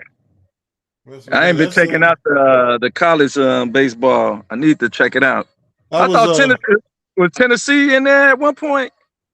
Yeah, but they in a different bracket though. UCLA is good. Okay. Man, I was in a hotel last week watching Kansas. Man, who the hell was they playing? It was the Big 12 championship. Man, the motherfuckers came out here 3 home runs in a row. And the fourth guy then that took the ball to the wall. I'm like, man, when the hell y'all gonna get this guy out the game? Not close home runs, they was smacking the ball way over the fence. I mean, the game was over, so there was really no reason to take the guy out. But damn, they were just wearing his head out, huh? Yeah. All right, we got Kenny Smith. He telling Michael Jordan. I never story. really followed college You're not gonna basketball listen to this whole and didn't thing. know the levity of what North Carolina until I stepped on campus. Even in the itch of it. Like, if you went off campus, from our first man to our 12th man were like rock stars. Wow. When we used to go to a mall, they'd have to shut the mall down. They'd have to close the mall, like in stores. You go into the mall, and you kids couldn't come in. Sam Perkins, and we're getting a haircut. And the Duke guys, they got the door locked, so nobody comes in. Duke guys are coming in to get their haircut. Michael's like, if you let them in, we'll never come back. Michael Jeffrey Jordan. This dude was a freshman out in New York. Jordan tell him, everybody get their hair cut in this spot. Michael Jeffrey Jordan, if you let those motherfuckers in here, we never coming back. Michael, he's a dog. And the LeBron fans don't understand this shit. He's like, man, he's like, Mike, if you let them in, we'll never come back. So they didn't let the Duke guys in. So we're sitting there I'm a freshman. I'll get my hair cut, and I was looking at like Johnny Dawkins and them looking through the mirror. Johnny like, Dawkins looking at a in. little window. They're like knocking on the window. He's I'm an All-American. First team All-American Johnny fucking Dawkins. Yeah, we got Michael Jeffrey Jordan in here. Yeah. You got to come back. Come back later. That's the type of juice we had. We had the juice. Did you know Mike was like that though, Michael Jordan? Because Patrick Ewing said they were on the circuit together, the same way you talked about the McDonald's All-American, and he said, he felt like they were better basketball players than Michael Jordan at the time. When you got to campus, he had already hit the shot. You're not better than Michael Jordan. He was kind of, like you said, he was able to tell the people at the barbershop, nah, you can't let them in. Right. Did you know at that point that Michael Jordan could be or was going to be what he became? No, because Michael is, if you look at him from his day one to his day last, kids listen to this. He's the only player, this is what to me makes him the greatest player in the world. He's the only player who came into the league where his weaknesses when he left the league were his strengths. Most guys come in with strengths and just get better at it. So his ball handler was good, but then it became great. His shot was inconsistent, and then it became indefensible. So, like, he's the only player in the world that I look at like that. His post game, there was no flaws. So yeah, I didn't know he'd be that good, but I knew he was a hard worker. We used to have a thing where we had so many pros at the time in the league. So the pros would be on one end and the college guys would be on the other. We play against the pros. The first game, we always play college against pro, and the second game could be a mix. But you had to do that the first game. So we're playing against the pros, and we win. You remember Ace? They was talking about Jordan was beating the pros. Yeah. And so I'm going to get water, and I turn around. This is my first, and Michael's in the middle of the court, half court, with his like hands on his shorts. Like, yo, what you doing? So he went to get water. Jordan in the center of the fucking court. Oh, I'm letting these motherfathers know that I'm never leaving this court. I'm saying, oh, that's what we doing? We on that? All right, so we gonna let them know. We ain't never leaving the court. And so his competitive, that's why I love being around him. Like, I'm a shit talker, From New York. But he did it, and he had some, like, things to do with it. Like, you know what I mean? So, like, so it was like, I just enjoyed being in that environment. And he was a guy. So when I saw The Last Dance and people were like, oh, he was so hard, I'm like, man, that's what I loved about it. Like, exactly what I said. I love the fact that, we this all day. And he's like, this all day, I'm in his ear and he's talking and all day, we just going back and forth. I love that part. I love if you don't come to play today, that I love that. Like that got me, that's the way I grew up. Like that's the way my coaches talk to me. That's the way, if I cross the street in a cab and he's like, what are you doing? Get out the street. That New York. I enjoyed that environment. So when I looked at The Last Dance, I'm like, and I don't think I've ever said this. Like, you idiot, move out the street. 6 years, Yeah, fuck you. Cut through. What you doing? Take your ass back to Pakistan. Good times, boy. I was always jealous of Scottie Pippen. I was so jealous. He was jealous because of Scottie. I was the 6th pick, he was the 5th. And I visited Chicago. I never realized that. Hey, Mm. he was a 6th pick. Scotty was the fucking 5th. That damn Jew took Scotty over Kenny Smith, who played. Well, we couldn't use him. We couldn't use him. We couldn't use him. Man, I don't know. Listen to this. They brought me in on an interview. And I was so jealous because I was like, I knew what he could do and bring out of you. Like, you always have it in you, but sometimes you remember Scotty had migraines and back pains the first 2-3 seasons. need somebody. This dude was all rookie his rookie year. He was coming But from Scotty a was a physical presence, man. He long arms. He was like defensively on another level because of all his skills that he brought. Years. The Breakfast Club had to take him to that. Yeah. But I don't see Kenny Smith having that same, physical presence that Scotty brought. I can feel that. I can feel that. But he would have been the point guard. We never really go ahead, Ace.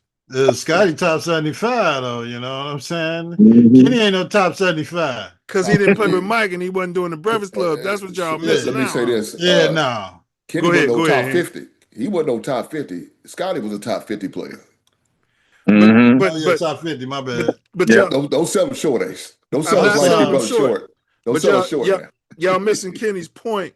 If he'd have been playing with Mike, all the shit he's been saying this whole video, how Mike motivates you and pulls that shit up out of you, that Kenny would be top 50. Yeah, he wouldn't have been no. I don't know how much pulling you're going to get from a 6'3" point guard that a 6'7". Knock knee. They could guard and I knew that he could guard anybody on the court. I used to look at Scotty. Man, we could have brought in a defensive guy. Just let him finish. Let him finish. Then we. But the thing is, he started off with this was Patrick Ewing thought that it was players better than Michael Jordan before they got in the NBA, and he probably still thought of himself that way when they were battling to win championships, and that mentality got him absolutely nothing. Well, they were saying that Mike kept getting better though. Yeah. Well, players get better. But everybody knew Mike was Mike. Yeah, everybody knew. They knew the potential in Mike. Even I could tell you when I first saw Mike, the potential in him. I used to watch him in North Carolina. But when he went to the Olympics, when they used to play, I got a chance to watch him play the pros as an Olympic player at the Chicago Stadium. Yeah, man, he was a different dude than he was. Chicago State. Oh my goodness! Well, he was like Bobby Knight said he's the best player in the game. Man, he was. He wasn't even. Bobby Knight said you could tie his right hand behind his back and he'll still make the Olympic team. I mean, he was phenomenal. Like his presence, like his aura was bigger than anything. Bobby Knight said he's the most fundamentally sound player he's ever coached in his life. Yeah, that's the general. Y'all know about the general. Look at the Bulls. Tim Hardaway was balling in that motherfucking league too, though. Tim Hardaway was getting his. Yeah, he was getting his. Isaiah was getting his. But let me say this: the thing Bobby about Knight was a Confederate general. Oh goddamn! Yeah. Bobby don't know what was in his heart. Yeah. I was gonna say he don't know what is in his heart. The thing about Kenny Smith, though, Kenny Smith maxed out. You know what I'm saying? He maxed out all he could be, what he could. Scotty, he was just scratching the surface with his potential. So, I would have. I think Scotty got better playing with Mike. I understand, but his defense was already there. He got better offensively playing with Mike. Yes, his versatility was all. But what he could do as far as on defense, man. Ain't no way Kenny Smith could do that for us. You see it when we just we just got B.J. Armstrong, just put him in there, we won. John Paxson, Steve Kerrs. We just put any point guard in there. Kenny Smith to B.J. Armstrong. Kenny Smith would have been no better, no different. Oh, wow. But you got to remember that Scotty was he was a point forward. He brought the ball up. Yes. You got to remember, he took on a whole different role at that time. He beat the Knicks by his goddamn self. When Jordan was getting his ass handed to him by the Knicks, Scotty was the one killing him. Wait a minute. Hold on. Now you're blaspheming. No, Slow down, Hank. I'm just being honest. John Starks was a mom. No. I'm a Scotty No. fan, The but Bulls were down 2-0 to the Knicks, and I'm a Michael Scotty Jordan fan. went fucking crazy and won the next 4 games, bro. Yeah, but with Scotty, Yeah, we see what Scotty did in helped that out. game. Scotty, you got to We see what remember, Scotty did in Brad that game. Sellers was. Yeah, Brad Sellers was here before Scotty came, and Brad Sellers was like a Brad 7-foot Bum. small He forward. was a 7-foot bum. Yeah, let's just be Right. honest. And y'all gotta remember that Michael Jordan was double and triple team every play. These guys were wide fucking open. This is All what they I'm had to do trying to was tell get you. their And ass Kenny would have been in front that around. same fucking system. He'd have been playing off a guy who was double and triple team. Let Kenny finish, and then we're gonna go from there. Okay. Look at Scotty and be so jealous of that dude. But Kenny, if it's Michael and Kenny, y'all ain't winning 6. Bet that. Bet that. Bet that. 6? Bet that. Because what was missing, you forget the first 3-4 years in Chicago, Scotty had the migraines. Yeah. Scotty wasn't an all-star. Yeah. Scotty, he made all-rookie team, but he was like barely made the all-rookie team. Yeah. He wasn't like Scottie Pippen until about his 3rd, 4th year. So my first 3 years, I was Kenny Smith. Like I wasn't. Man, like, y'all don't remember that. Y'all better put some respect on his name. I'm having 17, 18 points a game as a second-year guy, like on a bad team. You know what I mean? Like where I'm the number one option on a bad team where you come out pick and rolls, they doubling you, and you like, oh, I used to say that's the hardest 18 points of your life. I used to come over like, oh my God. Playing with Michael my first 2 years when you're super athletic and you're super pop, man, look. Man, I played point. I'm wide open. When they played Detroit, I like their guard play. I'm throwing this dude out of you, feeding off this motherfucker. Their guards couldn't beat Isaiah, Vinnie Johnson, or Joe Dumars off the dribble.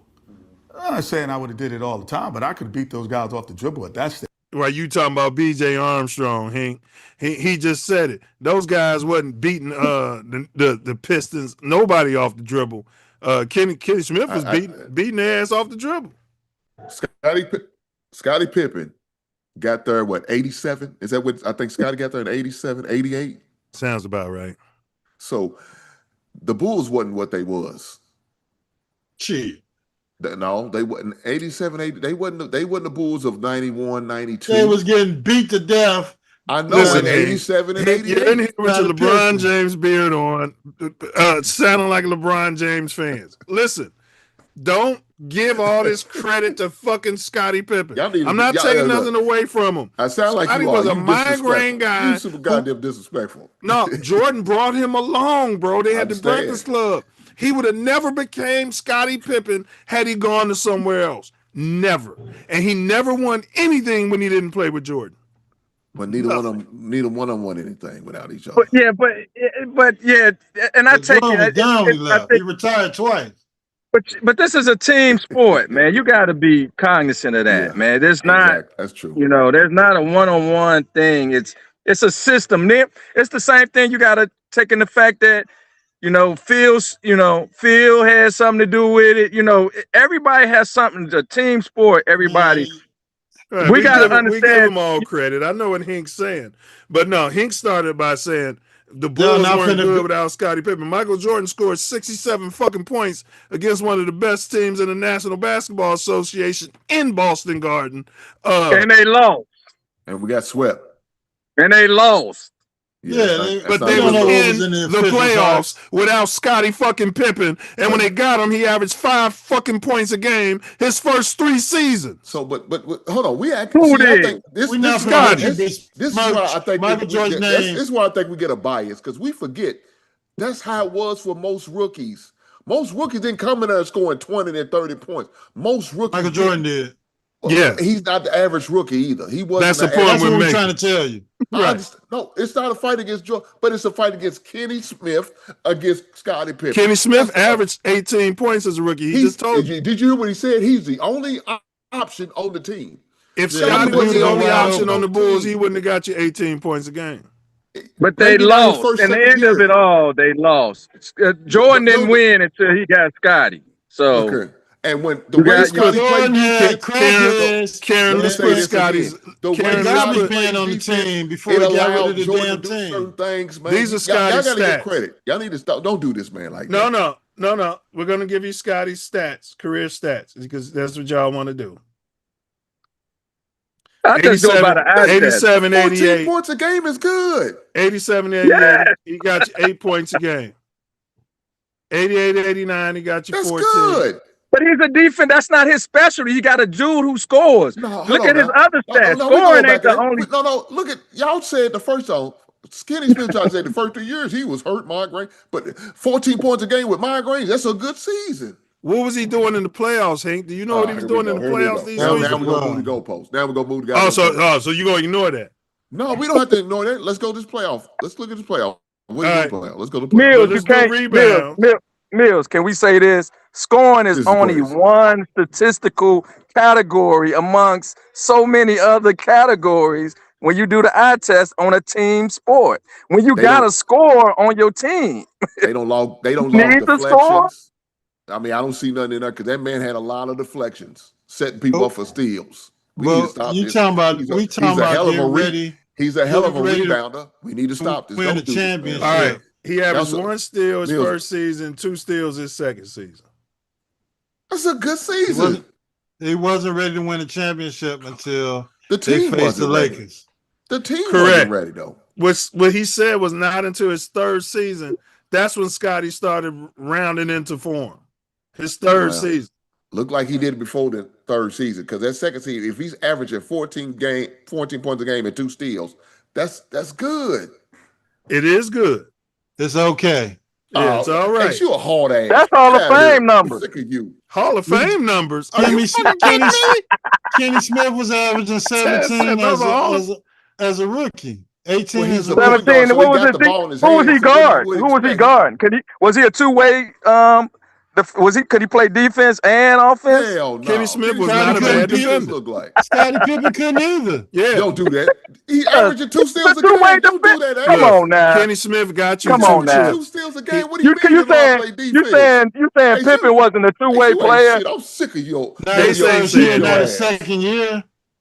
No, you said he was all defensive player all his whole. Come on now. His whole career. He was out there with migraines. He went to Detroit. They bust him upside his head. Listen, let me be clear. Nobody's saying that we don't like Scotty. But this glorification of Scotty fucking Pippen, like he's the only reason Michael Jordan ever won shit, is annoying as fuck. Mills, nobody said Dennis Rodman never liked. Nobody said Dennis Rodman didn't respect Scottie Pippen for a fucking reason when he came to the Bulls. Mills, but he's better than. It's a fact, though, Mills.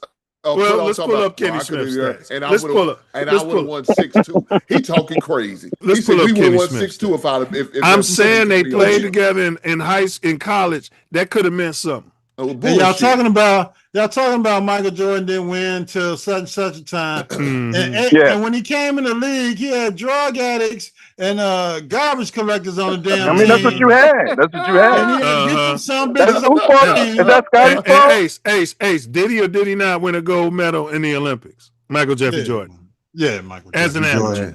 Did he or did he not win a championship in college and high school? College and high school. Michael Jeffrey Jordan. But y'all said he wasn't winning until he got around Pippen and all that bullshit. Talking about and that's the bullshit that rubs me the wrong way. Don't do that, Ace. In the pros.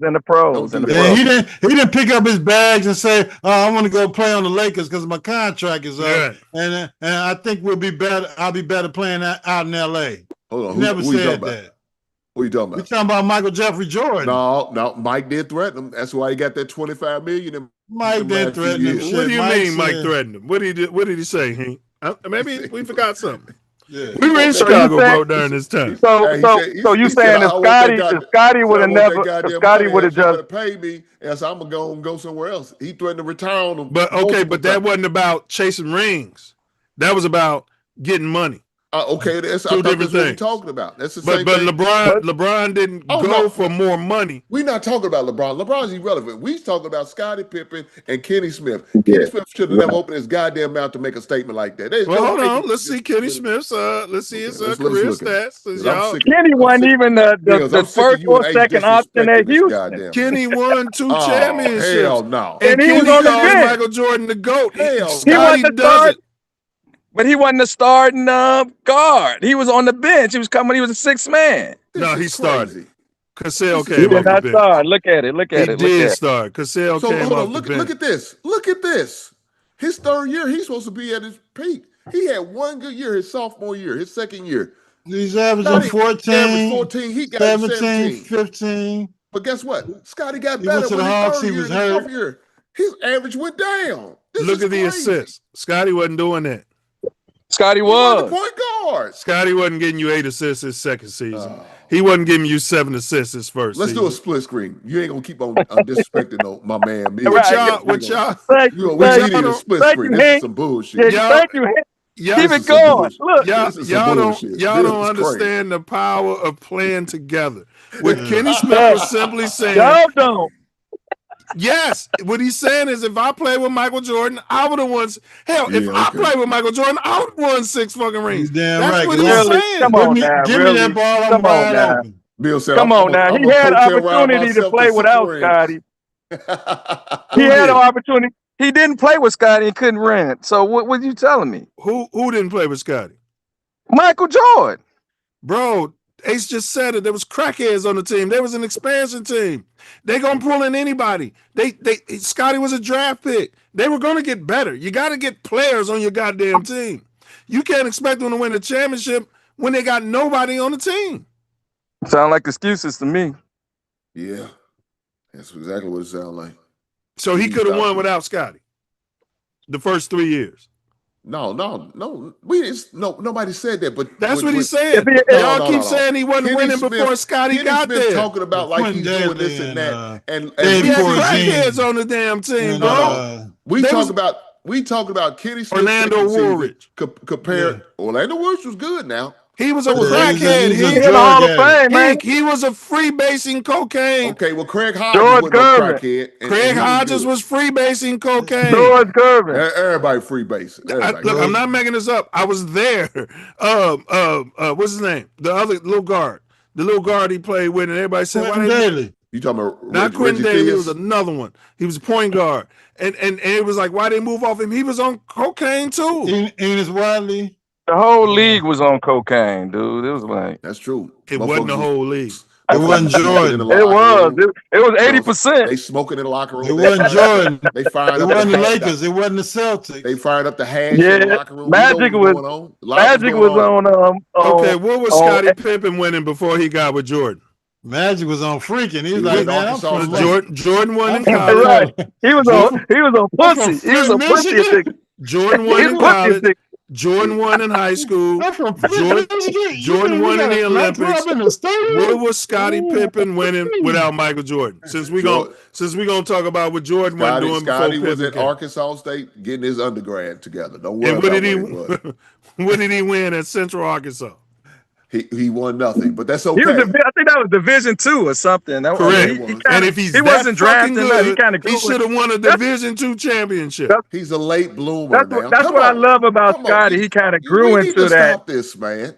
First of all, it was an honor for him to go to D2 and to go to the NBA. That's an accomplishment. All right. Well, it was for Dennis Rodman. Correct. Yep, Dennis Rodman, the same thing. Dennis Rodman didn't play basketball. I think he came to a trial. Rodman didn't respect Scottie Pippen. And I thought Scotty went to Arkansas State, not Central Arkansas. I think Dennis Rodman went to Central Arkansas. I think it was a Division II team. It wasn't even D1. Smoke G said, I see Brasshead, chief number 4 of the Shy Saw gang. Smoke G. That's Diesel. He said Brunson didn't win in high school till Jabari Parker graduated. Of course, he had to mention a Simeon guy. Didn't Jabari go to Simeon? Yeah. Yes, he did. Yeah, Jabari. Is he talking about State? Yeah, Jabari went Duke. He went to Duke. And unfortunately for Jabbar, that's the only place he ever won was in high school. In high school. And he said Chet was a second overall pick in the draft. Oh, I said that too. And he said Dr. Dre produced ATL. I knew he would know some ATL stuff. It sound like it. Diesel, bring your punk ass up here talking from the goddamn punk ass. Right. He's sucking on a Tiger Bomb's penis right now. Oh, is that what he's doing? Yeah.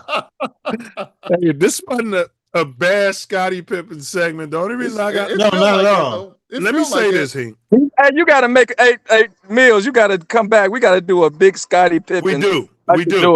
This is a whole show. Because I say this. I say this, Hank. I was there in Chicago since the beginning. I had a picture of Jordan on my wall, Stars Born. It was on Sports Illustrated. My point is, when I was watching Scottie, these ain't just afterwards assessments I'm making about Scottie. These was feelings I had about Scottie the whole fucking time. He rode Michael Jordan's fucking coattails, rode that man's coattails, did his thing, two-way player, don't get me wrong, rode his coattails, learned everything about the game from him, and never gave Michael Jordan the props that he deserved for that. And that's why we're having conversations like these, because Scottie never gave the true deference he deserved. Y'all just said he was an up-and-coming player. He hadn't peaked. He was a bum. He was a bum out of Central Arkansas who had physical abilities. He wasn't a bum. He was. What was his draft? A bum. He was a first-round draft pick. Like that don't mean he was like a lottery pick. It's crazy. He was like a lottery pick. They took Krause took him as a lottery pick. Krause took a chance on him because he fit. Yeah. He was a type. He was a type. I understand. Milz, do you not hear what I'm saying? He's a lower level D2 player. Yes. Not a lower level D1 player. He's a D2 player. That's Did we trade for him? Did we trade for him? That's unheard of. A D2 player. Yeah, we traded for who we traded? Olin Polynice. Yeah. That's we traded Olin Polynice. Not a Hall of Fame. Let me say this: you'll never see that again. A D2 player. So you think that Michael Jordan would have won with Olin Polynice? Yeah, you would. You saw what the guy in Denver. Well, no, you said 5th overall. Okay, yeah. Yes, he was 5th overall. Yeah, well, that was just a great draft pick by Krause. But Scottie wouldn't have became Scottie if he didn't play with Mike. I'm gonna put it that way. Okay. Olin Polynice probably would have been better. You know what, Mike? You know what? You might you can say that, but we never know. We would never know. Well, Diesel says Scottie Pippen missed 38 games in '98 Ace and was hurt in the playoffs.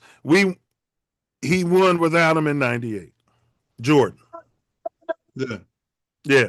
38 games out of how many? 82. 82. And hurt in the playoffs. He missed half the season. He was hurt in the playoffs. Yeah. I mean, he was hurt, but he played. He played. I remember that. I got nothing against Scottie Pippen, but nobody's got anything against Scottie Pippen. This bullshit about Jordan ain't never won no title without Scottie Pippen. That's some bullshit. Yeah, Jordan never won without Scottie. That's the bullshit that we're pushing back against. That's complete fabricated LeBron James rainbow bullshit. And I'm gonna call it like I said.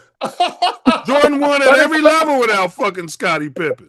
God damn. But y'all know it takes a certain kind of player to play with Michael Jordan. It doesn't. Everybody can't play with a guy like Michael Jordan. It takes that type of mentality. Kenny Smith played with him in college. He knows how to play with him. But he didn't win a championship with him in college. Kenny Smith didn't win a championship with him. So y'all wanted us to draft Scottie Pippen. They played 1 year together. They didn't win a championship. They had an opportunity. But they couldn't even go past. They couldn't even go into I think Bobby. So y'all was happy we took Scottie Pippen over Kenny Smith. Yes. You said what again? During the draft test, we're not talking about afterwards. During the draft, you was happy we took Scottie Pippen over Kenny Smith. Yes. I've always been a Scottie Pippen fan. Kenny Smith was all fucking American at North Carolina like 2 times. We had too many point guards. He wouldn't fit our team. Too many. We had Paxson and fucking, I don't even think we had BJ Armstrong. Yeah, Cal Macy and John Paxson. Yeah. But at that position, we needed a 4. We needed Scottie brought so much to the team.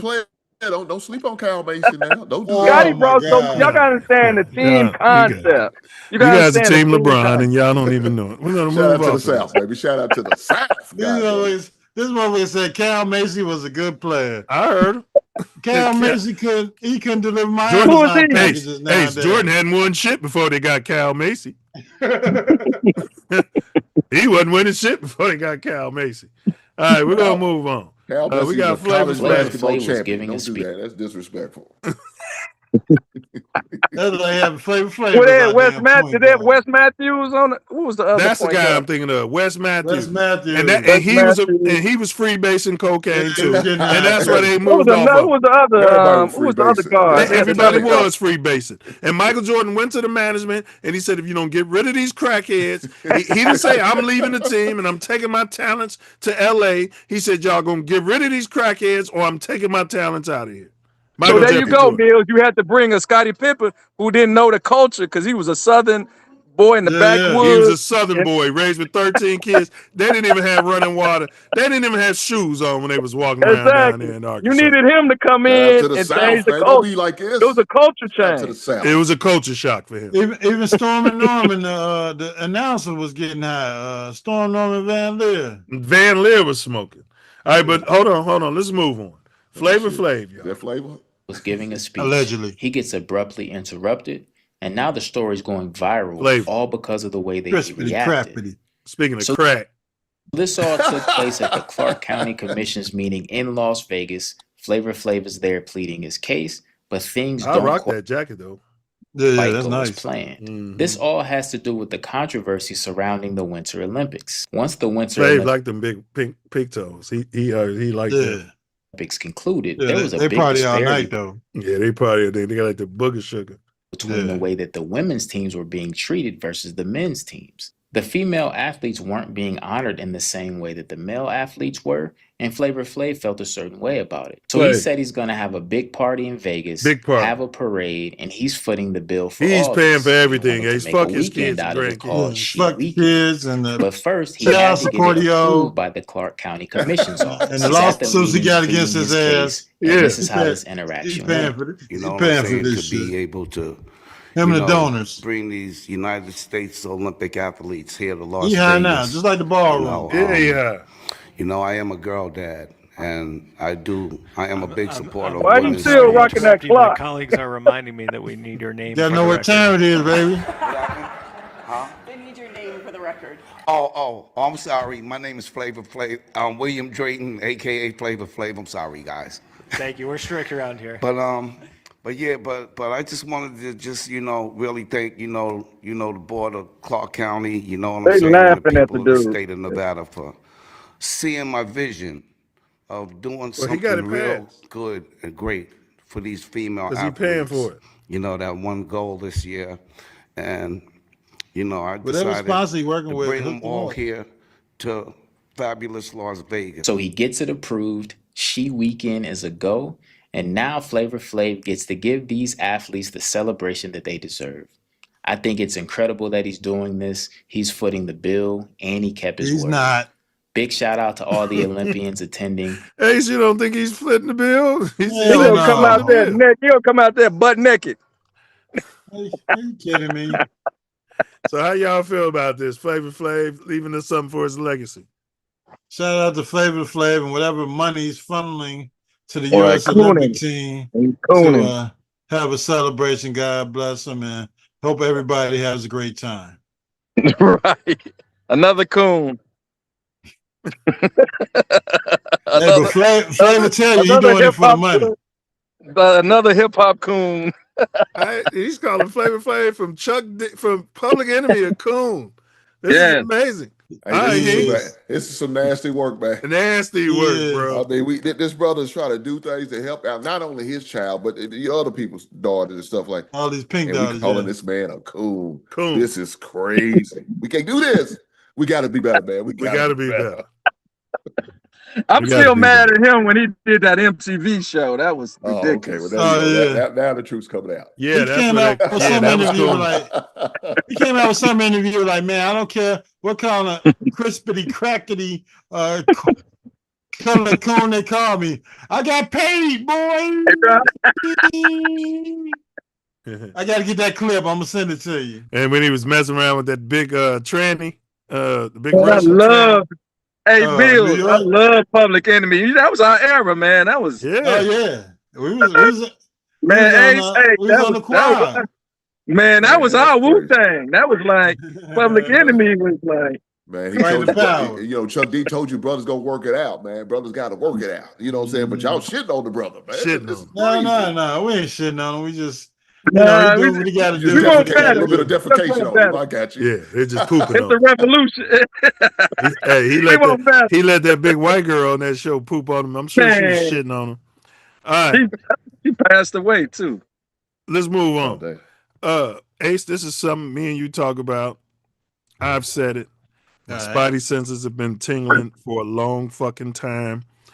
Okay, even when we covered Money Mayweather, he's broke and he lost all his money. I always said, Ace, somebody's stealing. And I always said it was the ish people, right? Yeah, man. That's what they're here for. Yeah. They come out and they'll say, oh, Cortez made all this money and he's a big dumb black guy who don't know how to manage it. Yeah. And he spent all his money on strippers and gold chains. Yeah, and I'm like, there's no way you can spend $400 million on cocaine, strippers, and gold chains. There's no way. Especially when you're investing in the Yeah. real estate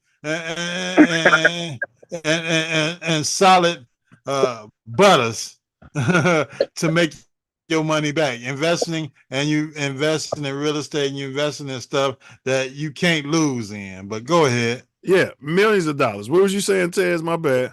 But what was he? But you got to remember, he kept getting hit in the head, so he ain't that swift in the brain. But that's what they want you to think. They say illiterate. All right, but here we go. Me, I ain't got any love for the rest of my life. I can sit at home. I can sit at home. I come every week. Poor Floyd Mayweather, and I'm not really being sarcastic. He just had to file another lawsuit yesterday, $175 million against this guy, Jonah Rechnitz. His Jew. Jonah Rechnitz is the Shlomo Rechnitz, who's worth about $780 million. Shlomo. He's the president of Taurus Emis and the Shiloh. Hafiz Chaim Heritage Foundation, the recipient of its most prominent Chesed Award. Shlomo was honored by UCLA. Jonah, he grew up in LA. He moves out to New York 08, 09. He wants to start a hedge fund. Hedge fund is when you get rich people that give you large amounts of money to invest. He wants special access, of course. He wants to be able to impress his potential investors. Huh?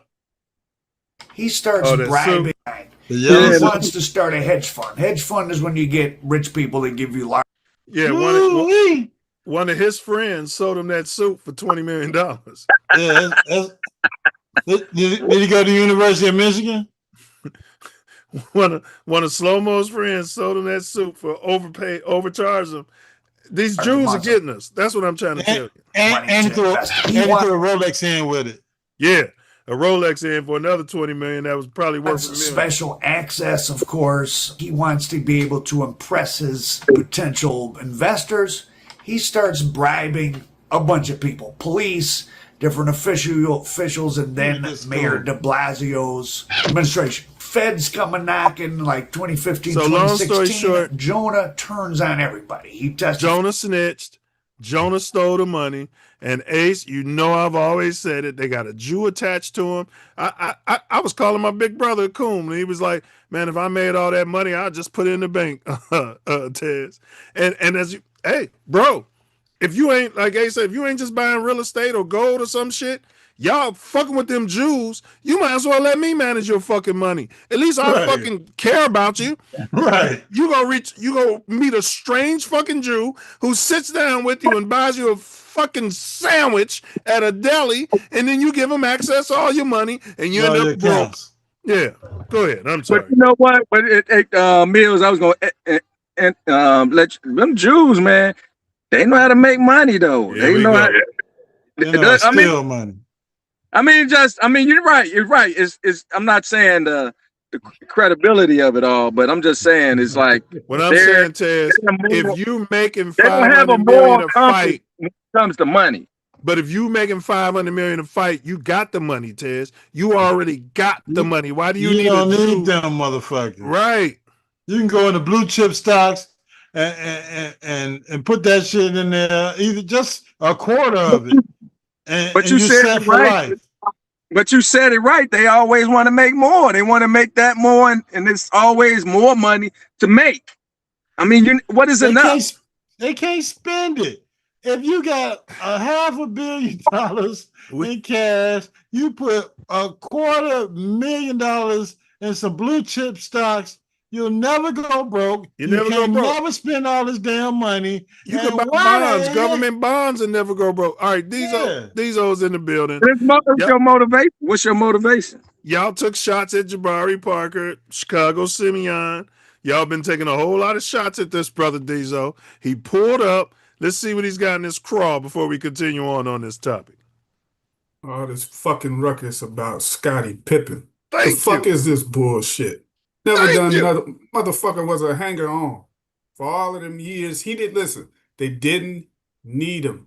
You know, he didn't even look. When the triangle came, you know what the triangle did? It spread out shooters from Mike. Mike was always trying to beat the double team as a challenge.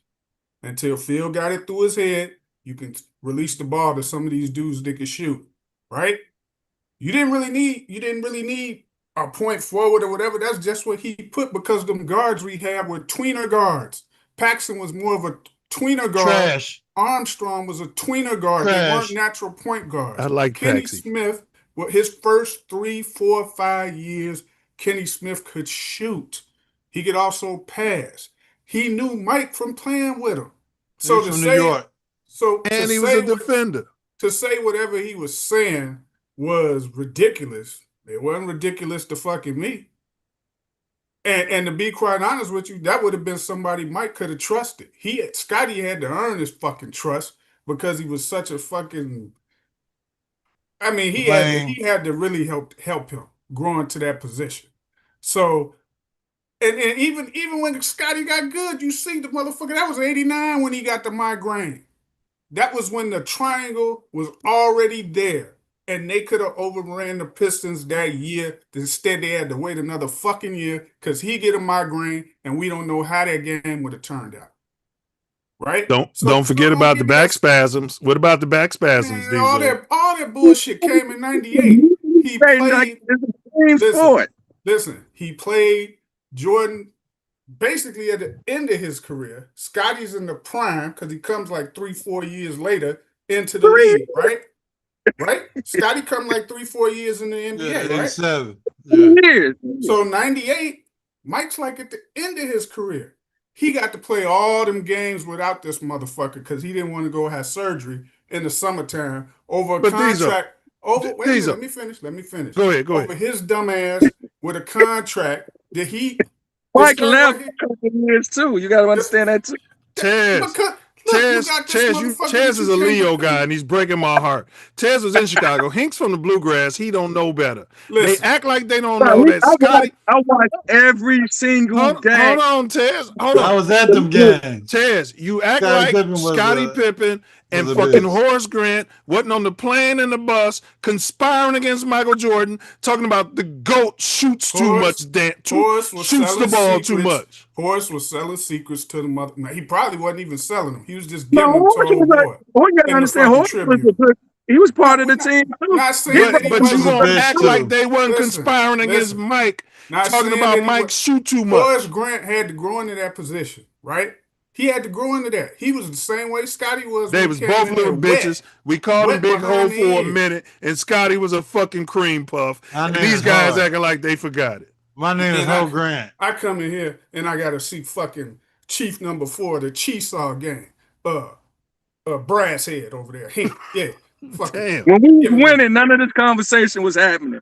But now that it wasn't. This was happening before we were having these conversations. Been kind of pimping a bitch. We were. In Chicago, Yes, we were. You're younger. You're a little younger, Ted, so y'all probably wasn't having them conversations. But we were having them conversations. Nah, we weren't bro. always We was winning go- with listen, Scotty. We were losing to We the was getting fucking to the Pistons. playoffs. We was losing We to weren't the winning Celtics. chips. We were losing in the playoffs, correct. And it was because of Scotty. And then we hear stories about him and Big Hole talking about number 23. Well. Number 23. Okay, Milz. Let's say when Scotty didn't play, when Michael didn't play those couple of years when he was out, what would you rate Scotty's performance during that time? Out of 10? Yeah. I'd give it an 8. 8. Yeah. An 8. Is that a testament of his skill set? He didn't No. win. We're talking about No. way later in his 'Cause you career. already- Nobody ever said. Listen. Are you saying Scottie Pippen was a bum his whole career? Are you saying that? No, listen. All you got to do Don't give away. Don't take away from what we is. He had to grow into Yes. that fucking So we all what he have to grow. became. That's But that's y'all the dismissing point. you dismissing what Mike was doing before he got his Scotty got his punk ass there. And don't they if you dismiss it? Well, if Mike you never put won before Scotty got on there. Listen, if you put him on any of them early Bulls teams from 84 to fucking, let's say reverse the 87. roles. Mike don't come in the league till 87. Scotty's there at 84. Them niggas ain't smelling the playoffs. Ain't Scotty out- smelling it. That's Scotty not out his of- role. That's not Scotty out the what league. Scotty. We all know his role was different. I'm not saying Scotty is Michael, but he's essential to the team. Listen, if you think essential to the He's team not would have Michael. been, Mike, listen, you can't if you compare think Michael with essential, Scotty. if you think essential to the team would have been a point forward from 84 up to 87 and playing defense would have got your team anywhere. No, Scotty was weak-minded. That motherfucker would have been out the He league. was soft in his head. Because of And his ain't little- nobody saying he wasn't essential to the team. So he was. So he learned. Ain't nobody So saying he wasn't essential to So the he team. learned. So he was weak-minded that year, but he got better. Do you not give him credit It's when for you that? make slick comments like Michael wasn't winning before Scotty got there. It's comments like that. But there's a lot of players that would have just been bad. It's a lot of players. Like 80% of the league would have just stayed bad. But he grew and got better and won. Let me ask you a question, Mr. Scott, since you want to keep popping your mouth. Cortez, Scottie Pippen. Did you ever Yeah, see? yeah. Did you ever see the 5? Did you watch every game? You from Chicago? Do you watch the Bulls? Every game. Motherfucker, I watch everything. What the fuck is you talking about? Every Well, motherfucker, then you know. But when you talking, you sound like you don't know what you're talking about. No, you don't know what you're talking about. That's Nah, what you can't say the league is giving this dude top 50 present. Goddamn fact. That's later. That's later because he's on the shirt tails of Mike. Did you ever see the movie Yes, 5 he Deadly rode Men? Mike's coattails today. Hold on, let me ask you. Nuts. It's okay. What's okay? That's okay. Kobe Bryant did I mean, you got to understand that's the way the league was. So you take Kobe away had from Shaq. Kobe because he did the same thing. Kobe had Shaq. Man, if you'd have thrown Mike But any Kobe other All-Star, he would have won. His whole game was Michael Jordan. We all saw that. It's just the disrespect for Mike that y'all don't understand where we're coming from. Yeah. You're not giving Mike the true credit because Scottie Pippen never gave Mike the true credit that he deserved for making Scottie Pippen the meme that he was. Because otherwise, Scottie Pippen was a bitch. The Detroit Pistons would have told you he was a bitch. The Indiana Pacers would have told you he was a bitch. And the New York Knickerbockers would have told you he was a bitch. It took 3 or 4 years for Scottie to come into his manhood, which is fine. It did not take Michael Jeffrey Jordan. He got 6 rings to attest to that. Did He got not 6 take rings Michael to say, Jeffrey Jordan fuck y'all. 3 Y'all might years to be get some into bitch, his but I got manhood. 6 rings. Well, riding the coattails of Michael Jordan. Yeah, there's a lot of people. I mean, he went to Portland. He went to Portland. Was that team good when he went to Portland after Mike retired? Why he ain't win shit then? Listen. Put Michael Jordan. That wasn't Michael's team when Mike retired the first time. That team was loaded that's in not Portland. my argument. I'm not taking away from him. That's don't take away No, from we him. taking away from him right now. Yeah, he Put should have on won the that chip when he went to Portland Portland. I'm not. You got You are, a but I'm not. 15-point lead in the fourth quarter with all of them good players on your team. You Scottie Pippen, Scottie a top Pippen. 50, and you can't get it done. And you can't close it out. So how many times he got it done compared to that? He had that one miss. Nah, He never got every it time done. he That got was it Mike done, getting it was done Mike in He Chicago. won 6 championships. That was Mike closing that shit out, Ted. 6 MVPs. Stop it, man. That was Mike closing that shit out. 6 It's a MVPs. team sport. Mills is not just Who one was guy. closing them? Who was the fucking closer for the Bulls, Tez? Michael Jeffrey Jordan. But he has to play with people. He can't play by himself. Shit. This is crazy. Somebody got to get him the ball. Now Somebody got I to help see him why play Chicago defense. Leo Somebody was got to help losing him. to Chicago City. Somebody has to bring him. Now you Somebody talking has crazy. Now I see why Chicago Simeon was beating Chicago Leo because of mentality like that, Tez. Scottie Pippen is just like the 5 deadly But venoms. listen to me. The Listen 6 to me. pupil. So Remember what he said about? No, hold on. listen Before you continue, because I keep listening to to what you I'm talk. saying. Let me So as far finish. as these, Hold on, let him Please finish, mute him. Diesel, and then I'll give it to you. Go ahead, this Tez. is what I'm saying. As far as a team dynamic, Michael Jordan couldn't play with the second team that came in to relieve Michael Jordan. Scottie had to lead that crew. So don't take away from what he brings. Hold on. Okay, All right, Ace, go ahead. What? Now stop, Ace. You saying the guys that came in couldn't play Those with bums that play Jordan? with. They He couldn't said play with Mike couldn't Jordan. play with the second team with the bench players. He played with them in practice. He played with them No, I'm all the saying damn as far as time. in the game, to get the most potential out of other people. Scottie the players said that. Scottie gave them more team aspect of the game when they came in the game than Michael Jordan. That's All what right, they Diesel, said. go ahead, I'm just going Diesel. to what they We're gonna said. get Diesel to final word because we've all went over this. They made a documentary called The Last Dance, and I never heard none of that shit. Yeah, Scotty Yeah, wasn't the lead of the last game. maybe I get quotes from it. I mean, if other players. it's a player this soft, and that's how you need to nurture them on the court. Don't listen to him. You doing okay. That's the shit that Scottie was doing. Don't listen to him. Don't let him get to you. No, let that motherfucker. Let me talk, bro. That half of them motherfuckers, that's what Kenny Smith was saying. I like that. I like a person to tell me, hey, we got to do this. You got to do this way. Do X, Y, Z that way. Not no soft shit, right? Now, certain players, yeah, that's maybe what they like, but then you get them motherfuckers out of there. You get some players in there who can take it and who can do it. Scottie Pippen ain't nothing to me but the 6th student of motherfucking the 5 deadly venoms. The 5 deadly venoms, the 6th student was nothing unless he was with one of them other venoms. Scorpion. And together, they could beat anybody.